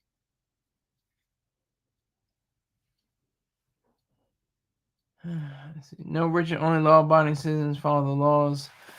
I provided 2 articles that you refused to read because you know damn well, Richard, they weren't credible at all. And they weren't credible, to be honest with you. One was an opinion piece. One didn't have anything to do with, too much about hatred. It just was facts that he felt were his opinion. He was opinionated in that regard, but they didn't spell out the facts that he was a hateful person. He may have said hateful things, but he wasn't a hateful person. Anything could be hateful. The difference is if it's evil. He didn't say anything evil. Black people are mocking his, this is death row. Black people are mocking his death, saying now his kids are the fatherless children he spoke on. Wow. See, that's disturbing. That's awful. To make little jokes, little side, he, kiki, ha ha ha. He was talking about childless, fatherless children in America, but now he's a father. They're fatherless children, ha ha. That's not funny. That's nothing to laugh at. Rick James says saying hateful things makes you a hateful person. Well, I'm a hateful person. I say hateful things all the time, but I wouldn't regard myself as evil. Hatred is beautiful. Hatred is wonderful. You are all damn children. Okay. Richard, Charlie didn't call out from the eradication anybody, race, gender, or origin of sexuality. You may not like of what he said, but it was not hateful. I only say it's hateful if he said it in a sense of trying to rile up people, trying to get just trying to draw attention, and there's nothing wrong with that. I'm not saying that the hatred is wrong. Be hateful, but he didn't say anything evil. That's the distinction I'm making. At least his children don't need to grow up being like, okay, that's a low blow, Rick James. That was a low blow.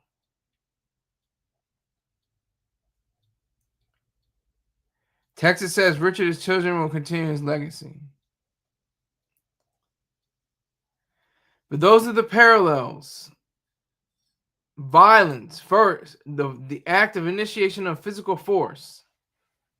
September 11, 2001, Charlie Kirk's assassination, and 2025.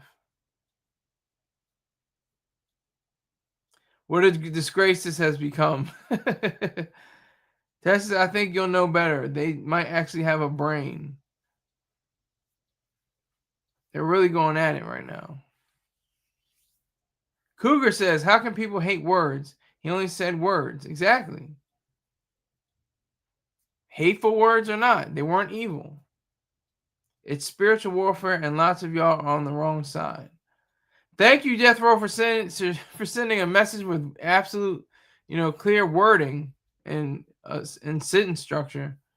Yeah, you. If this was destiny that this happened to, and we said all the things you said, you would call us monsters. That Texas, that's what I'm talking about.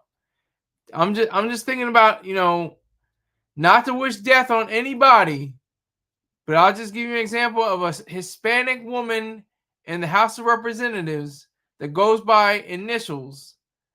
I say her full name, but what if something had happened to her? Not wishing upon her, not saying anything.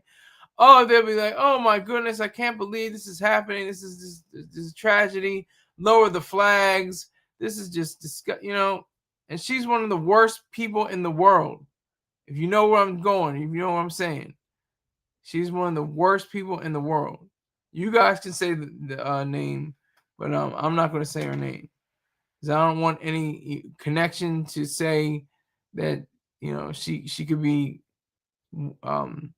caught up in any violent acts. And I wouldn't want any violent acts against her. I'm totally against all of what she says on the left. She says the worst, horrific, ugly, disgusting things. But she doesn't deserve to have any actions brought up against her that are of a violent nature. Scholar sees, did Texas slip you 100-piece under the table? Why are you saying? I am not. I'm being objective, sir. I'm being objective. And Texas and I have already disagreed on a few things today. He pointed out the fact that my dumbass put the wrong name up there.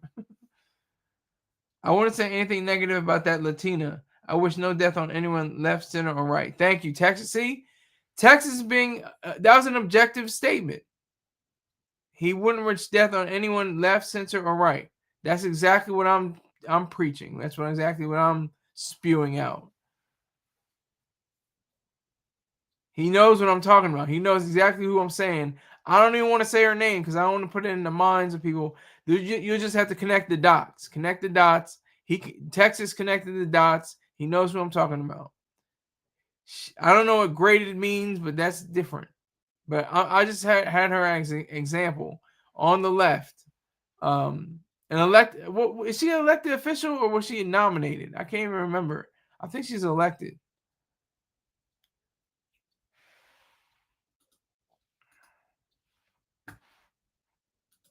Convene an emergency meeting to discuss the escalation.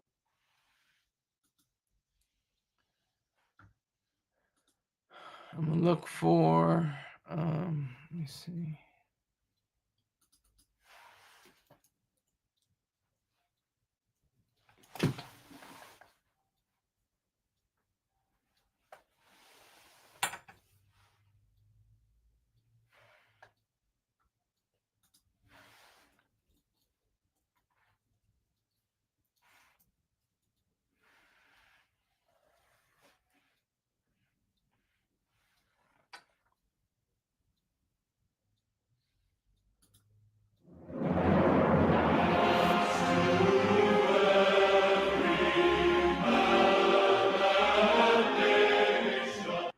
Okay, I can't play that. It's got music to it. They might already get me down for a copyright because I.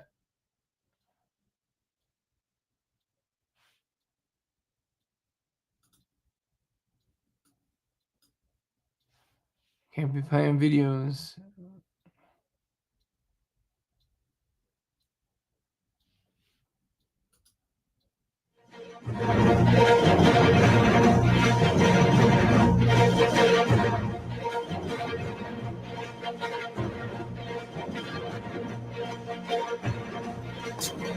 It's 8:52 here in New York. I'm Bryant Gumbel. We understand that there has been a plane crash on the southern tip of Manhattan. You're looking at the World Trade Center. We understand that a plane has crashed into the World Trade Center. We don't know anything more than that. We don't know if it was a commercial aircraft. We don't know if it was a private aircraft. We have no idea how many were on board or what the extent of the injuries are right now. We have, I understand, an eyewitness on the phone right now. Sir, good morning. This is Bryant Gumbel. Could you give us your name? Yeah, my name is Stuart. Stuart, where are you right now? I'm working at a restaurant in Soho. All right, so tell us what you saw, if you would. I was waiting at a table and I literally saw it seemed to be like a small plane. I just heard a couple noises. It looked like it bounced off the building, and then I just saw a huge ball of fire on top. And then the smoke seemed to simmer down, and it just a lot of smoke was coming out, and that's pretty much the extent of what I saw.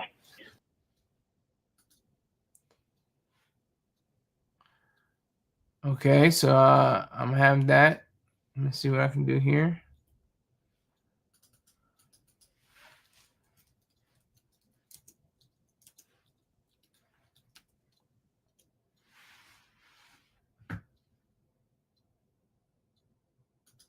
I do want to share with our viewers here some video and some sound of now the late Charlie Kirk speaking to this crowd of students in Orem, Utah. And it wasn't just students, I should add. This event was open to anyone that wanted to come.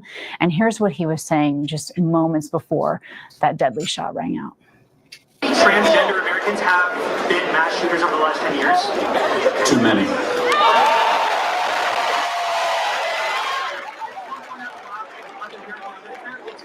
Okay, now 5 is a lot, right? I'm going to give you some credit. Do you know how many mass shooters there have been in America over the last 10 years?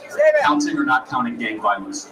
I do want to share with our viewers here some video and some sound of now the late Charlie Kirk speaking to this crowd of students in Orem, Utah. And it wasn't just students, I should add. This event was open to anyone that wanted to come.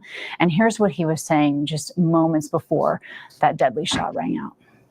Transgender Americans have been mass shooters over the last 10 years? Too many.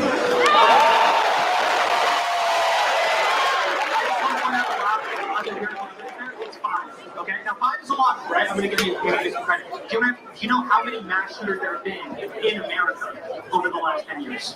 Counting or not counting gang violence? I do want to share with our viewers here some video and some sound of now the late Charlie Kirk speaking to this crowd of students in Orem, Utah.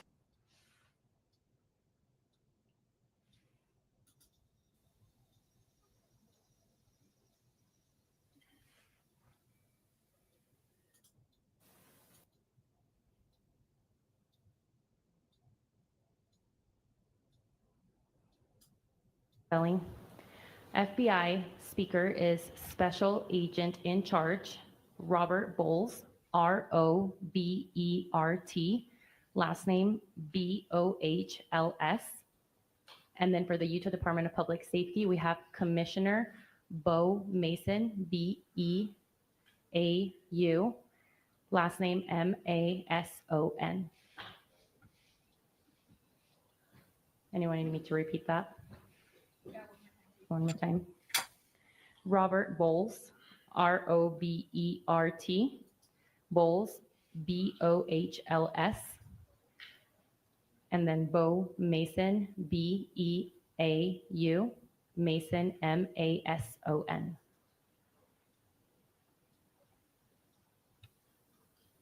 Everybody got that? Perfect. Hi, everyone. My name is Hillary Kellner. I'm the Communications Director for the Utah Department of Public Safety. Today, we will have 2 speakers, one representing the state of Utah and one representing our federal agencies.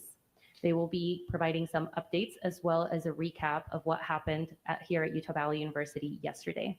We will be able to take a couple of questions after they are done speaking, but it will be short in order to stay in tune with the president speaking at 9:45. So I'll go ahead and introduce Commissioner Bo Mason.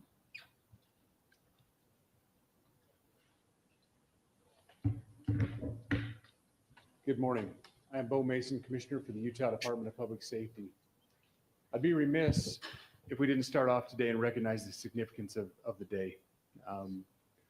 Historically, on 9/11, law enforcement has come together as a group to recognize and honor those that sacrificed to preserve the ideals of this country, the freedoms of this country. And instead, we find ourselves today hunting a murderer who chose to violate our rights, the rights of an individual within this country. I'm gonna stop right there. I do agree with what he's saying. I don't agree with the sacrifice part. There's no reward in sacrifice. It's a lose-lose or win-lose situation. Somebody's gonna lose in the sacrifice. So, actions that are honorable are win-win. Nobody loses. Or somebody that against you, or somebody that is a threat, or somebody that's evil, they lose, but not the person that has on the side of right and goodness. Texas says, all I know is if he was truly a hateful person like you claim he is, you should flood Sky with hundreds of articles of him doing hateful things, not stuff you don't like, truly hateful things. Left K, lib K. Okay. Texas, those words against people's gender, race, ethnicity, and all hateful words that are evil. They're not evil, Rick James. I have to say, they may be hateful, but they're not evil. They're not evil. Evil is something that is thought of as possibly, inciting, the start of force. That's a nature of evil. Oh my God.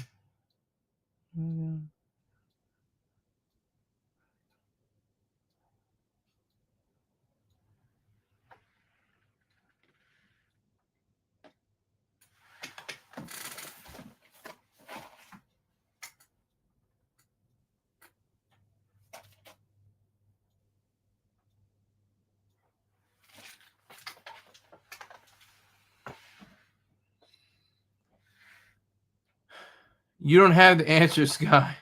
I just gave you the answers. So, Richard, you in the wrong on this one. Rick, I appreciate you, sir, but you have not presented facts. I have to give it to Texas. We disagree on a lot of things, on most things, but he's given me he's always provided facts. He provided links, so I appreciate him on that front.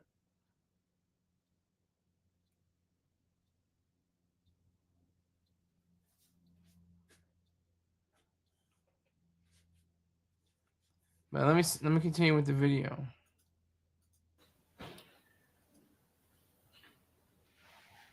Just to recap yesterday's events, at around 12:20 p.m., political influencer Charlie Kirk was at Utah Valley University participating in a student-sponsored event. It's nothing like that, Rick James. You just have to provide the right amount of articles via links to back up your claims. That's all I'm saying. With Turning Point USA. Charlie was shot at that event. He was transported to a local hospital where he later passed. Last night, his body was moved to the state office of the medical examiner. We will continue to facilitate movements to get him home today and with his family. Yesterday, during the investigative process, we located a couple of persons of interest. We interviewed those individuals, and after releasing them and after clearing them of being suspects, they face scrutiny, they face threats. We asked the public to be patient with the investigative process. These individuals were not suspects, they were people of interest. We ask that you do not impose into those people and that investigative process. They don't deserve that harassment for being subject to that. I'd like to thank all the investigators that are involved in this. They have worked around the clock, all day yesterday, through the night last night. Investigators from the State Bureau of Investigations, from county, from city agencies, the university, our federal partners with the FBI, the ATF, and many others. Those are just a few of the people that we have involved in this. I'd like to thank all of them for their strong work. Through all that work last night, we were able to make a few breakthroughs. We were able to track the movements of the shooter. Starting at 11:52 a.m., the subject arrived on campus, shortly away from campus. We have tracked his movements onto the campus, through the stairwells, up to the roof, across the roof to a shooting location. After the shooting, we were able to track his movements as he moved to the other side of the building, jumped off of the building, and fled off of the campus and into a neighborhood. Our investigators have worked through those neighborhoods, contacting anybody they can with doorbell cameras, witnesses, and have thoroughly worked through those communities, trying to identify any leads. We do have good video footage of this individual. We are not going to release that at this time. We are working through some technologies and some ways to identify this individual. If we are unsuccessful, we will reach out to you as the media and we will push that publicly to help us identify them. But we're confident in our abilities right now, and we would like to move forward in a manner that keeps everyone safe and moves this process appropriately. I do like his calmness. He's very composed. He almost looked like he was emotionally hurt, from the shooting. But I do appreciate his poise. It's a very difficult situation. Obviously, he said earlier, the weight of the day, September 11th, 2001, still hangs over us 24 years later. Still a very, hard day to get through in a lot of ways. But, with Charlie Kirk's, with his death, it kind of just magnifies, it just shows you, this is a very, it is a very peculiar country. It's not a violent country. That's the misleading thing. We're not a violent country. We have experienced many events that were violent, but if this were a violent country, this wouldn't even stand. Benjamin Franklin once said, "We have a republic if we can keep it." That's a true statement, and we've been keeping it. We've been tested many times, but we are also forging forward under the strength of our resolve and our abilities to combat evil.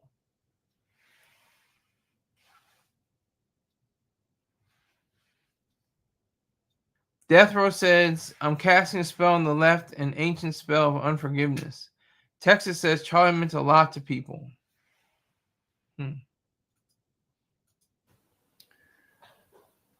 Last night I communicated with Erica. The family's devastated. As a commissioner of public safety, as a father, as a husband, I can only imagine what that family's going through. The heinous event that happened yesterday is not Utah. This is not what we're known for.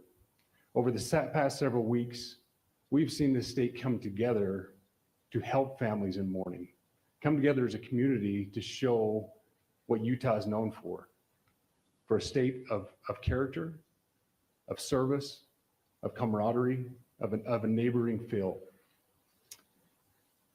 We will not stand for what happened yesterday. We are exhausting every lead. We have every officer invested in this, every investigator, every local agency. The outpouring of support from the law enforcement community has been astounding. We are investing everything we have into this, and we will catch this individual. Having walked through the crime scene, through the hallways of this school, through the classrooms, I can't imagine what the people on scene felt as well. A horrific event where some of them barricaded in classrooms, some of them ran in fear. Can't overstate the tragedy and the horrific event that yesterday was, and how we will work to bring to justice the actions of one individual or any other individuals that assisted in that. Our state has gone through a lot, and we will come out successful. With that, I'll turn the time over to Special Agent Bowles. Good morning. My name is Robert Bowles, and I am the special agent in charge of the Salt Lake field office. Following yesterday's tragic shooting of Charlie Kirk, FBI agents have been working around the clock in coordination with our law enforcement partners. We are and will continue to work nonstop until. I'm going to address Rick James in the chat. That is a fact. America has won, will win, and will always win. In the long run, of course, that's true. America will always win. Even when we lose, we win. Like I said, we've been in Asia. We've been dealing with Asians for the past 80 years. And, you know, we're not at war with them anymore, but we were at war with them for a good amount of time, from Japan to Korea to Vietnam to Iraq to Afghanistan to Iraq again. So who's a tether? Death Row? Respectfully, you're a tether. I don't know who's the tether. Who are you talking about? Texas says, Richard, you do realize he wasn't a political leader, right? He was an activist. There are more like him. Yes, he wasn't a political leader, but it was a politically motivated hit. He was an activist, though. That is true, Carnett, Texas. That's a true statement. He was an activist. He was not part of any political affiliation in terms of being elected or nominated or anything like that.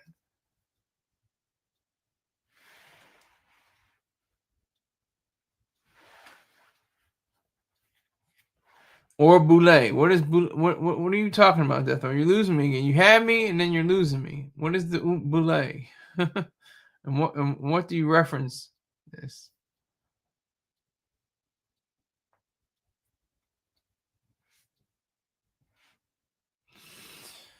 So I'm going to continue with this video. We find the person that has committed this heinous crime and find out why they did it. This morning, I can tell you that we have recovered what we believe is the weapon that was used in yesterday's shooting. It is a high-powered bolt-action rifle. That rifle was recovered in a wooded area where the shooter had fled. So the FBI laboratory will be analyzing this weapon.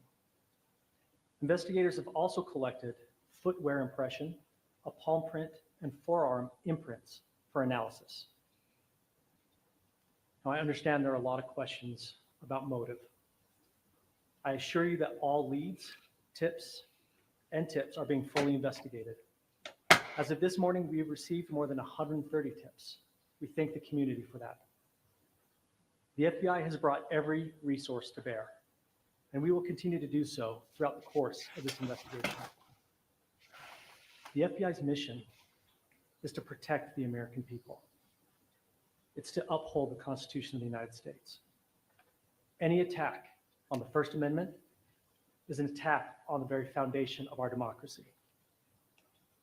That is why we will relentlessly pursue this case and the shooter until we find him. We also continue to grieve with the family and the community. It's our community. If you have any video or images from the shooting, we ask you to please submit them to our digital media tip website at www.fbi.gov/Utah Valley Shooting. So they're very calm, they're very professional, they're very straight to the point. I wanted to just say how, anybody that has anything against Charlie Kirk's death, want to celebrate it, want to champion it, want to say anything that is ugly and disgusting and horrific. You're devoid of any values or morality. That's true.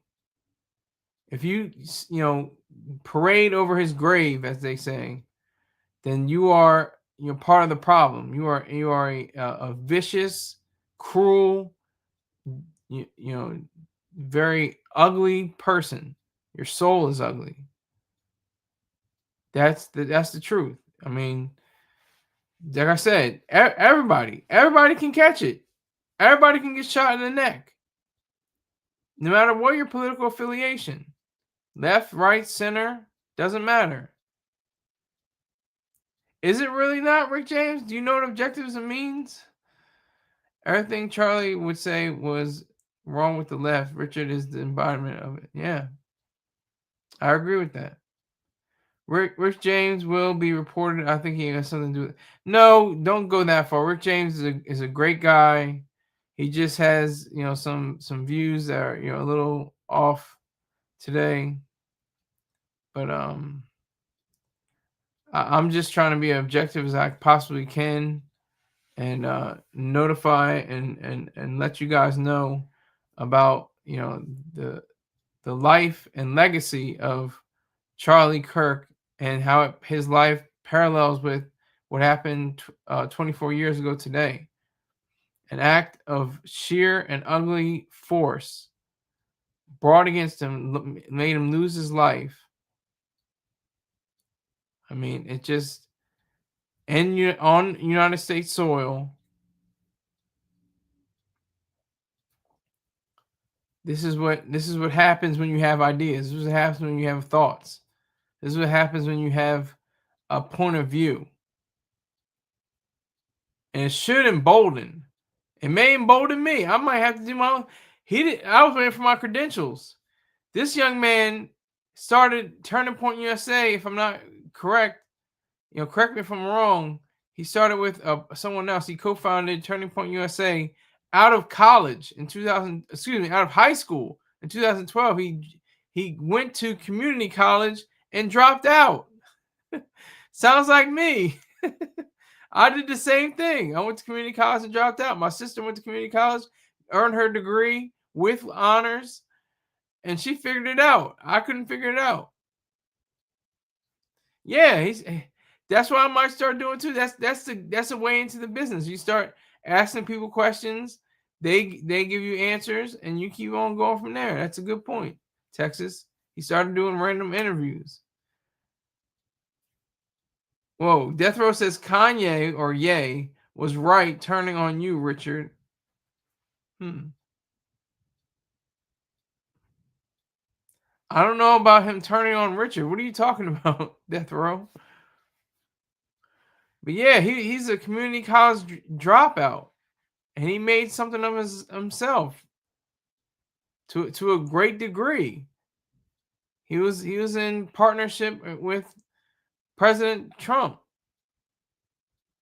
He rose to the heights. I thought he had multiple degrees. He graduated high school when he was 16, like Ben Shapiro or something like that, or has multiple, like I said, multiple degrees. He had none of that, and he still made himself into something. Not necessarily something to be awarded for or championed, in my opinion, but doesn't matter. He shouldn't have been gunned down because he had thoughts in his brain and he wanted to communicate them. That's not an excuse. Oh, well, he was saying words and things that I don't like, so I'm going to get a high-powered rifle and shoot him in the neck and kill him. Really? What part of the game is that? Well, you can't even enjoy it. So, smoke your loud packs to Charlie Kirk. Smoke your loud packs to Charlie Kirk. And always remember September 11, 2001. I'm going to try to do a bit of a closing here, but I may keep the show running. Hold on.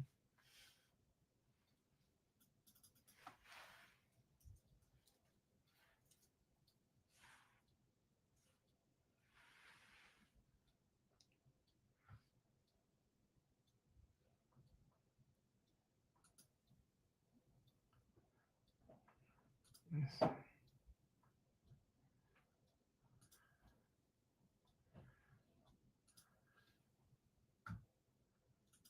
isn't runaway inflation. And that's why you are seeing the markets react very positively today, because this did come in at that annual number right around just as expected. The monthly number was a bit hotter. And so you sort of. So we're at the 2-hour mark right now. Whoa, we are saying a lot. Richard is the fastest. I'm smoking my packs, but it ain't for Charlie. Texas, go back to Satan, you whore. Richard, you are Satan. Anything to do with gays and trans are the devil. I disagree with you on that. I have no problem with trans or gays. They're not evil. I care about their morality, not their bodily makeup.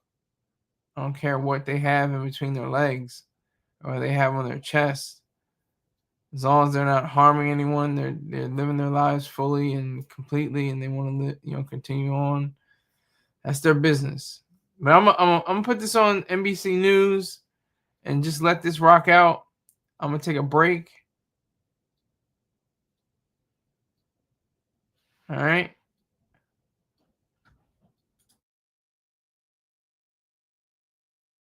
Peel back the onion. Where are the areas that we are seeing upward price pressure?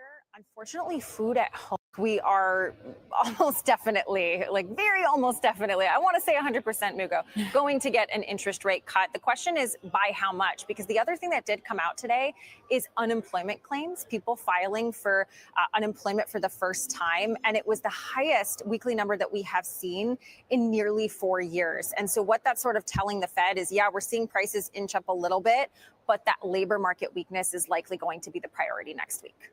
Okay, Kelly O'Grady at the New York Stock Exchange for us today. Thank you so much for your time. And now let's get to your headlines. In Florida, opening statements began this morning in the federal trial of the man who tried to assassinate President Trump last year. Ryan Ruth is representing himself. Prosecutors say Secret Service agents stopped his plan after they spotted him hiding near Trump's West Palm Beach golf course. And a newly released fiscal watchdog report found fare evasion, in New York City's transit system led to a loss of $1 billion in revenue last year. Most of that money was lost through riders dodging tolls on buses and the subway. The city's transit authority called it an existential crisis, but said it is fighting back with updated turnstiles and more law enforcement. Boeing and the union representing 3,200 of its workers in the St. Louis area reached a tentative agreement to end a 5-week-long strike. Those employees who build military aircraft and equipment walked off the job in early August over a number of issues, including insufficient wages and job security. A vote on the contract is scheduled for tomorrow. British Prime Minister Keir Starmer fired his ambassador to the United States, Peter Mandelson. As CBS News foreign correspondent Remy Inocencio reports, the UK government's leader said he based his decision on new information that digs deeper into Mandelson's years-long friendship with convicted sex offender Jeffrey Epstein. Yes, and his firing follows revelations that, according to the British government, his relationship with the late convicted pedophile Jeffrey Epstein was materially different than was originally known at the time of his appointment as ambassador to the U.S. just last year. Now, the catalyst for this was the disclosure of more than 100 emails written by Mandelson to Epstein, and in particular, his suggestion that Epstein's first conviction was wrong and that he should challenge it. Now, as a reminder, that was in 2008, and Epstein pled guilty to procuring a person under 18 for prostitution. Now, anecdotally, he is known by many as the Lord of Darkness, by his critics in particular, and he has many of them. He's been embroiled in previous scandals, affairs, and past resignations from the government over nearly the past 30 years.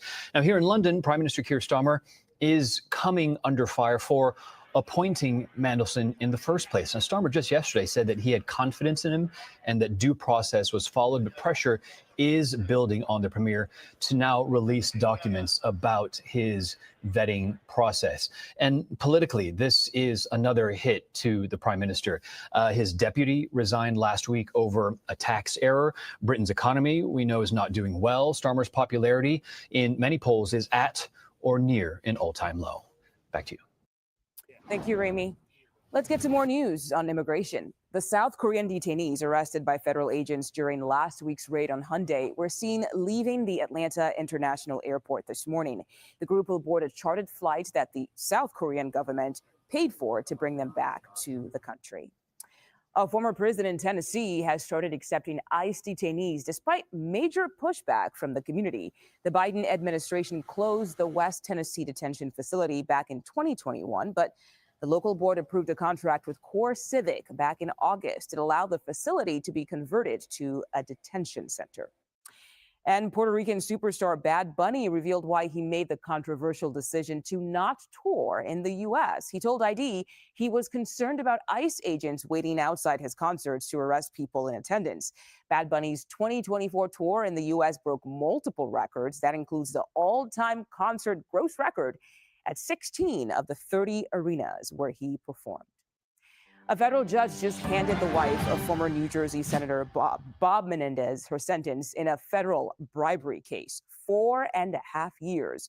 A jury convicted Nadine Menendez back in April of accepting hundreds of thousands of dollars in cash and gold bars in exchange for political favors. So let's go live to CBS News correspondent Chanel Call, who is following the story for us from our newsroom. And Chanel, what more do we know about today's sentencing?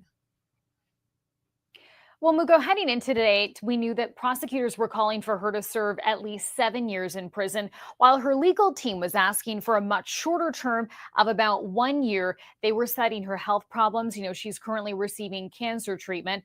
Today, Judge Sidney H. Stein heard arguments from both sides and moments ago announced that 58-year-old Nadine Menendez is sentenced to 4.5 years behind bars. You'll remember that after both sides presented their arguments, Nadine Menendez tearfully addressed the court. She had told the judge that Bob Menendez, her husband, was, quote, like a savior following her divorce from a previous abusive relationship. She also said, Mugo, that she sort of blindly did what he asked. She never imagined someone with his kind of power, with his kind of rank, would put her in a position to do something illegal. She also added that she takes full responsibility, saying, I was wrong about my husband. As for her husband, Bob Menendez, he resigned from the Senate last August. He was sentenced to 11 years for his part in this crime back in January. And he so far, Mugo, has maintained his innocence. He is now serving time at a minimum security federal prison in Pennsylvania. Chanel Call, thank you so much. Let's turn our monitors now to Evergreen, Colorado, where heavy rain is expected to hit areas recovering from burn scars. Meteorologist Jessica Birch has much more on what that means for potential landslides and flooding as well, Jess. It's one of those days where flash flooding is definitely possible throughout the state of Colorado, especially just on the foothills close to the Rockies. Here's what's happening. Some storms are starting to strengthen as we head into the afternoon hours.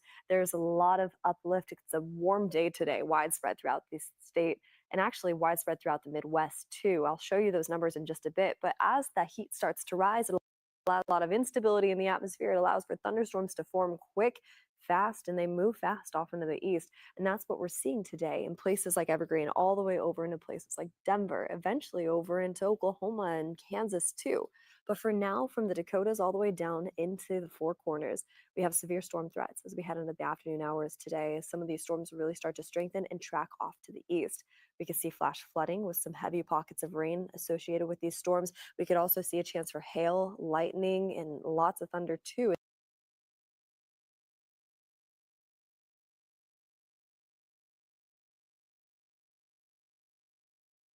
As this continues to turn into our Friday and Saturday forecast, moving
moving closer to places like Oklahoma and parts of Texas too. But parts of Texas and up into Oklahoma and all the way over into Denver today, it's a warm day. Daytime highs are above average. We're getting new updates as of this morning. Behind me, though, several detectives have made their way to the school, probably within the last 10 or 15 minutes. The school is closed for the rest of the day as this investigation continues. Jefferson County sheriffs have also blocked the entrance into the school, and there is a Jefferson County Sheriff's Crime Lab as well, right parked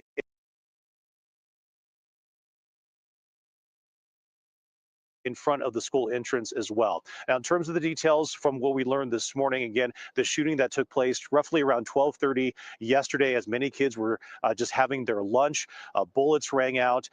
3 people were injured at the time. One person remains in critical condition as of this morning. Another student with non-life-threatening injuries was released from a hospital in Lakewood, a Trauma 1 center about 20 minutes away in Lakewood, Colorado. And then the shooter who opened fire was pronounced dead on a self-inflicted gunshot wound. Here in Evergreen, Colorado, there's a lot of community support as well, several vigils that took place too. And as we can see behind me, several cars are left behind, as you can imagine, from that scene from yesterday. So we'll continue to have updates here from Evergreen, Colorado, about 40 minutes west of Denver, all throughout the morning here on CBS. For CBS News, I'm Brian Flores. Thank you, Brian. And as we've been telling you, today marks 24 years since the September 11th terror attacks. The annual reading of the names of Ground Zero, that is about to wrap up in New York City. Much more news ahead right here on CBS News 24/7. Stay with us.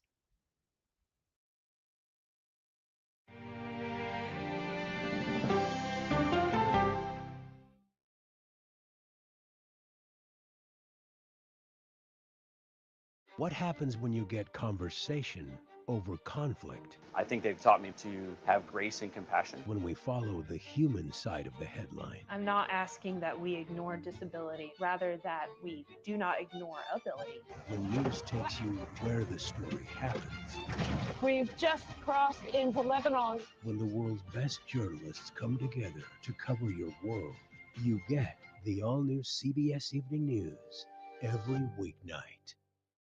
It's the most popular F word in Washington, fraud. Is it true that the Social Security number of just about every single American is available for sale on the dark web? An eye-opening 60 Minutes report. That's chilling. It's time for 60 Minutes. Your life is still a mystery. When your gut tells you something fishy's going on, there's almost always a 4-day-old carp lying around somewhere. Finishing this is the only thing that's important to me. Either way, the truth is coming out. Heading home? Who the hell are you, Madeline Matlock? Matlock. All episodes now streaming on Paramount Plus and returning CBS Fall. Sunday morning, we hail a driverless taxi. Plus, billionaire Barry Diller's revealing new memoir. And when trash becomes art, this Sunday morning. Politics isn't a game. When do consumers actually get to touch and feel a difference in their lives? Politics is about policy. So you would encourage Democrats to work with Donald Trump on an issue like healthcare? I'm a voracious consumer of information, and I'm impatient. I don't like to be spun. Do you know if there are active terror cells in the United States right now? To be moderator of Face the Nation means bringing the most powerful stakeholders to the table to become better informed.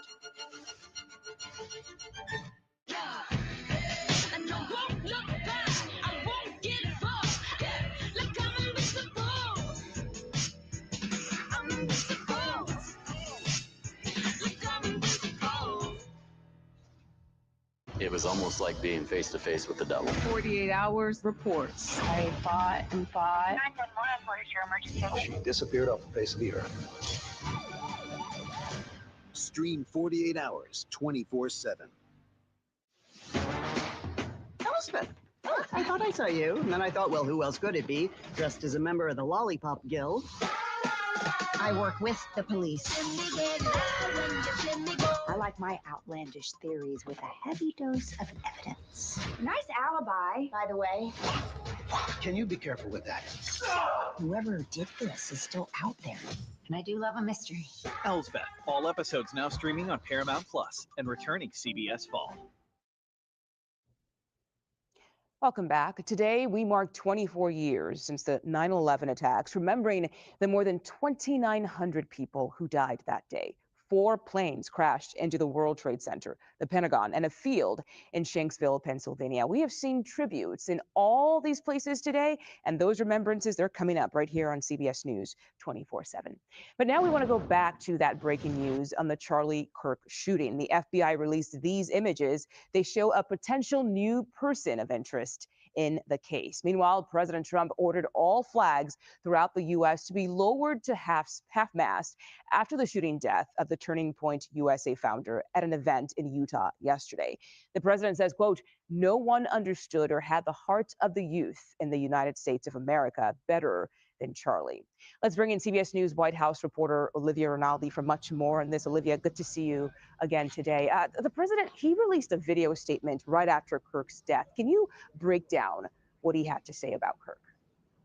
Yeah, Muga, the president releasing this 4-minute video last night after the death of Charlie Kirk, a well-known conservative activist and friend, close personal friend of President Trump's. In this video, he honors the life of Charlie, talking about how he traveled the nation to have these conversations on college campuses. But then the president took a turn and he said that it's long past time, for all Americans and the media to confront the fact that violence and murder are consequences of demonizing those who you disagree with day after day. He goes on to say that the radical left compared Charlie to Nazis, and because of that, this type of rhetoric is responsible for what we're seeing right now in the country. The president went on to say that everyone who contributed to this atrocity will find justice. And this comes, of course, as they're searching still for the suspect in this case. The president also just spoke at a 9/11 memorial in Virginia at the Pentagon, where he said that Charlie Kirk is expected to get the Presidential Medal of Freedom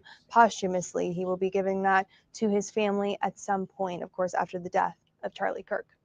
And Olivia, just from what the president had to say about Kirk, it's very clear that they had a very close relationship. So can you break down what their relationship was like? Yeah, I mean, the president at some points kind of viewed Charlie as another son.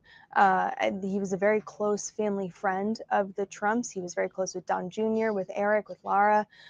He was someone who worked for the family during the first administration.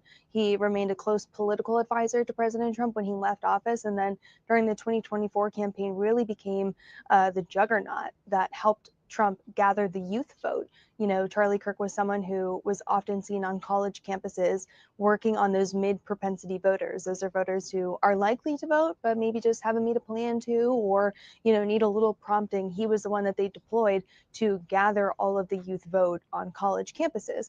And they trusted him so much that even this small group that was the Trump campaign, this small but mighty team, you know, tasked him with this, and that he would even hold rallies. You know, I'm reminded of the August 23rd rally where President Trump accepted the endorsement of RFK Jr., who had just recently dropped out of the race. And they held this huge rally in Glendale, Arizona, and it was put on by Turning Point USA, which was Charlie Kirk's organization. So he had this unique ability to reach people across the political spectrum and bring them together, as evidenced by really what we saw on the campaign trail. But beyond just, you know, who he was as a political activist, he was also very close with the president. The president trusted his advisement. You know, during the transition, Trump often was listening to Charlie Kirk and Susie Wiles about what their suggestions would be for people in certain political roles. So a lot of people who are in this administration are there because of the advocacy of Charlie Kirk.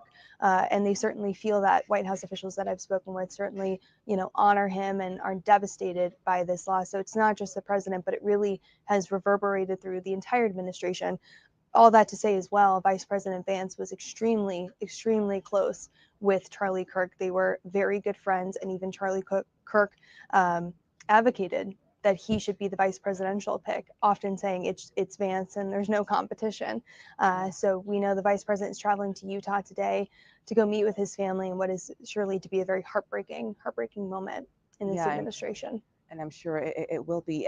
Kirk was only 31 years old. You almost have to wonder how someone that young was able to get to the point that he was in his career in terms of just the people in the Republican Party, the conservative movement who knew about Kirk. But you also imagine there are older people who had no idea who this person was. So it really just depends on what political aisle you're on and also what your age is. And I want to ask you how he was able to reach out and connect to just so many young conservative voters.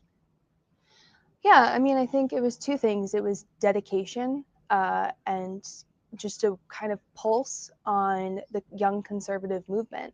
I mean, he would often go to these college campuses and invite this type of discussion, this open air discussion. Just sit down with me and talk with me about your beliefs, and I'll tell you about my beliefs. And there's a clip of him that is circulating around in the last 24 hours that talks about him when someone asked him, "Why are you here?" And he said, "Yeah, people ask me that all the time. I'm here because when conversation stops, that's when bad things happen. You know, when you don't have conversation in a marriage, that's when divorce happens. When you don't have it in a country, that's when civil war happens." And he was trying to connect with people and explain what the conservative movement was, which I think is it was a different approach than perhaps what we had seen previously from leaders. So he just had this unique ability to have those conversations and connect and do it in a way that ultimately at the end of the day seemed respectful, especially on a variety of college campuses, that he would be able to have these conversations. And of course, at some points, as these political conversations do, but his way to tap in and relay what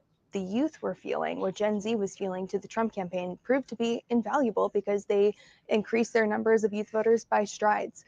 So clearly what he was doing was working for them, and you know, it's going to be a huge loss for them in the future. And at 31, as you mentioned, just a pure dedication to the craft that is political activism. Yeah, very much so. Very much so. Olivia Rinaldi, thank you so much for your time today. The trial is now underway for the man accused of trying to assassinate President Trump just last year. We head to Florida, where our crews were inside the courtroom. You're watching CBS News 24/7.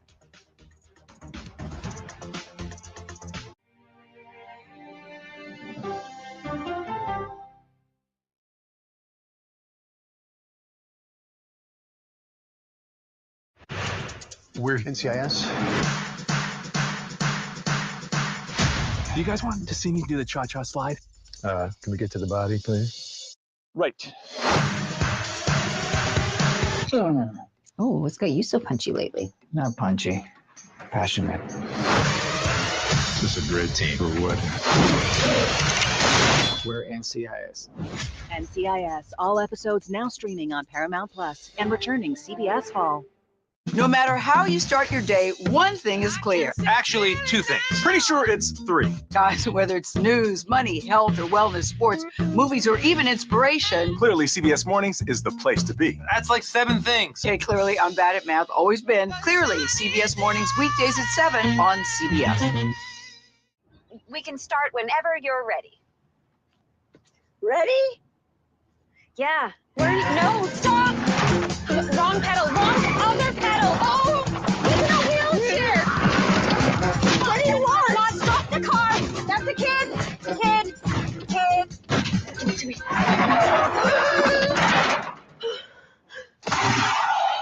Did I pass? Now serving 942.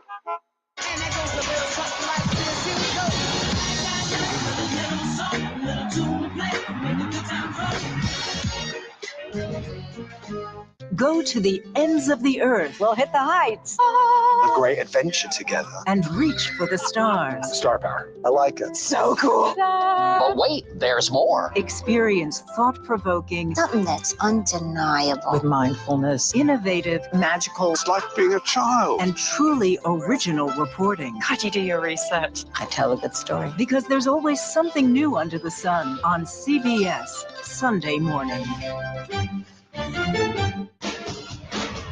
Hi, CBS. I'm Tom Ellis. I can't wait for you to see my new show, CIA, coming CBS Fall. What happens when the world's best journalists come together? Write a prescription for the healing of America. You get the stories of America every weeknight. you get the all-new CBS Evening News. When everything's on the line, real heroes rise to the occasion. Or die trying. We're firefighters. We're gonna find a way to get you out of here. We take the hits together. We're on the same team. I'm right here with you, no matter what. I would never leave you hanging in the deep end. This place is a way of giving you new family. Fire Country. All episodes now streaming on Paramount Plus and returning CBS Fall. Welcome back. Opening statements started today in the trial for the man accused of attempting to assassinate then presidential candidate Donald Trump. Prosecutors say Ryan Ruth camped out for hours in bushes with a rifle as Trump played golf nearby at his West Palm Beach country club. CBS News legal reporter Katrina Kaufman joins us now from the Florida courthouse in Fort Pierce. Katrina, thank you for your time. We understand Ryan Ruth is representing himself in this trial. So how is that going so far? You know, this has been very unconventional so far. For one, Ryan Ruth delivered his own opening statement today, or I should say he tried to. He began, it was very poetic, meandering, existential, and he ultimately got cut off by Judge Eileen Cannon. But just to give you a flavor of it, he said at one point, "What is in one's heart and mind is what matters, and intent is who we are. Why are we here? What is our intent every day?" And then he said, "How did we get so derailed and filled with hate?" You know, but an opening statement, this is supposed to be an outline of the evidence that a jury is supposed to hear during the case, Mugo. She actually gave him a second chance at one point to get back on track, but ultimately she just stopped him in front of the jury. He actually seemed to really want to say what he'd written down. He also had said to the jury that he couldn't ad-lib, so he was reading from this paper, and he asked the judge if he could read it to us after they had left the room. She just sent him back to his table. We've also now seen him cross-examine one of the witnesses. This is the Secret Service agent that actually spotted Ruth at Trump's golf course. He's the one who essentially stopped this attempted assassination from happening. And it was very interesting to see the two of them and kind of jarring because a defendant isn't normally representing himself in court. Ruth was questioning this man who kept saying how he saw you, referring to Ruth, pointing a gun in his face from behind this chain link fence. And Ruth's responses were also kind of unconventional. Sometimes he would just respond, "Oh, right, okay, you know, moving on." He didn't necessarily seem to always be pushing this case along as he was questioning him. Yeah, that just sounds very bizarre, especially considering the fact that this is a huge case. It could determine whether or not he spends the rest of his life in prison. I want to ask you about the prosecution. What have we heard from them so far? So in their opening statement, what they really focused on was count one here, which is the attempted assassination.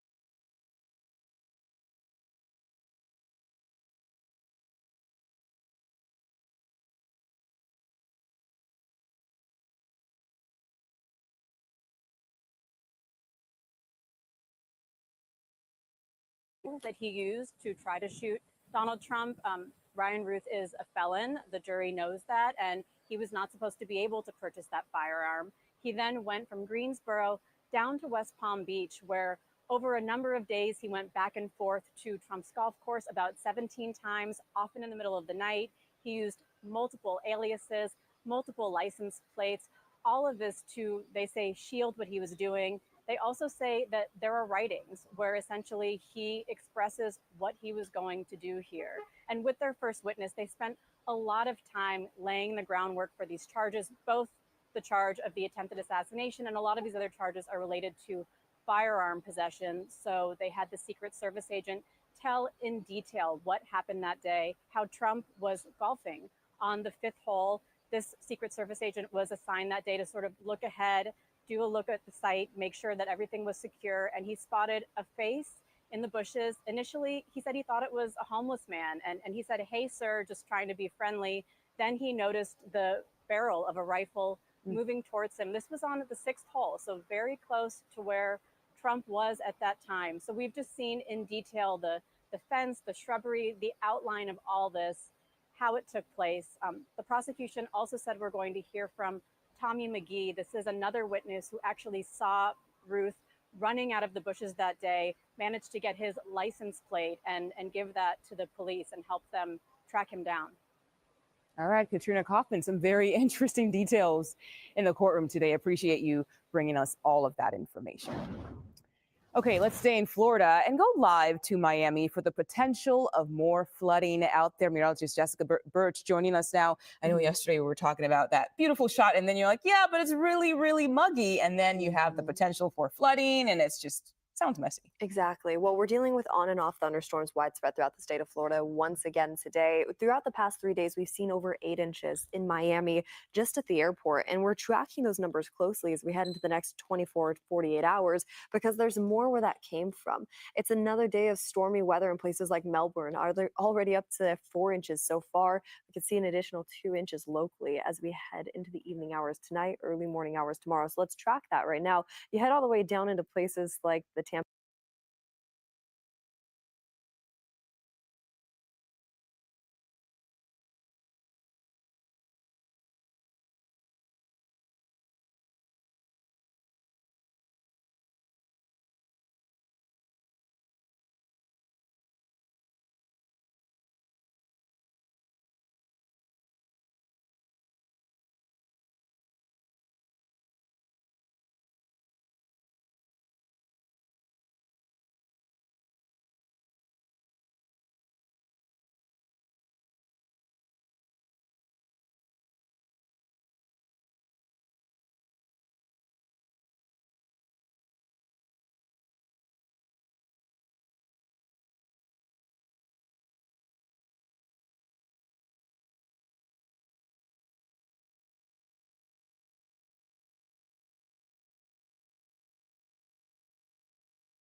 Bay region and stretched all the way over into Daytona down into Miami. There's some questions that have to be asked and need to be answered. Like a John Grisham novel. A gripping true crime original, 48 Hours, now streaming on the free CBS News app. No matter how you start your day, one thing is clear. CBS Mornings is the best way to start your day. I can see clearly now. My morning routine. The first thing I do when I wake up is turn off the alarm. I try to remember where I put my phone down. One alarm goes off at 4 a.m. I need not one, not two, but and I'm out the door at 4:15. 3 snoozes to get out of bed.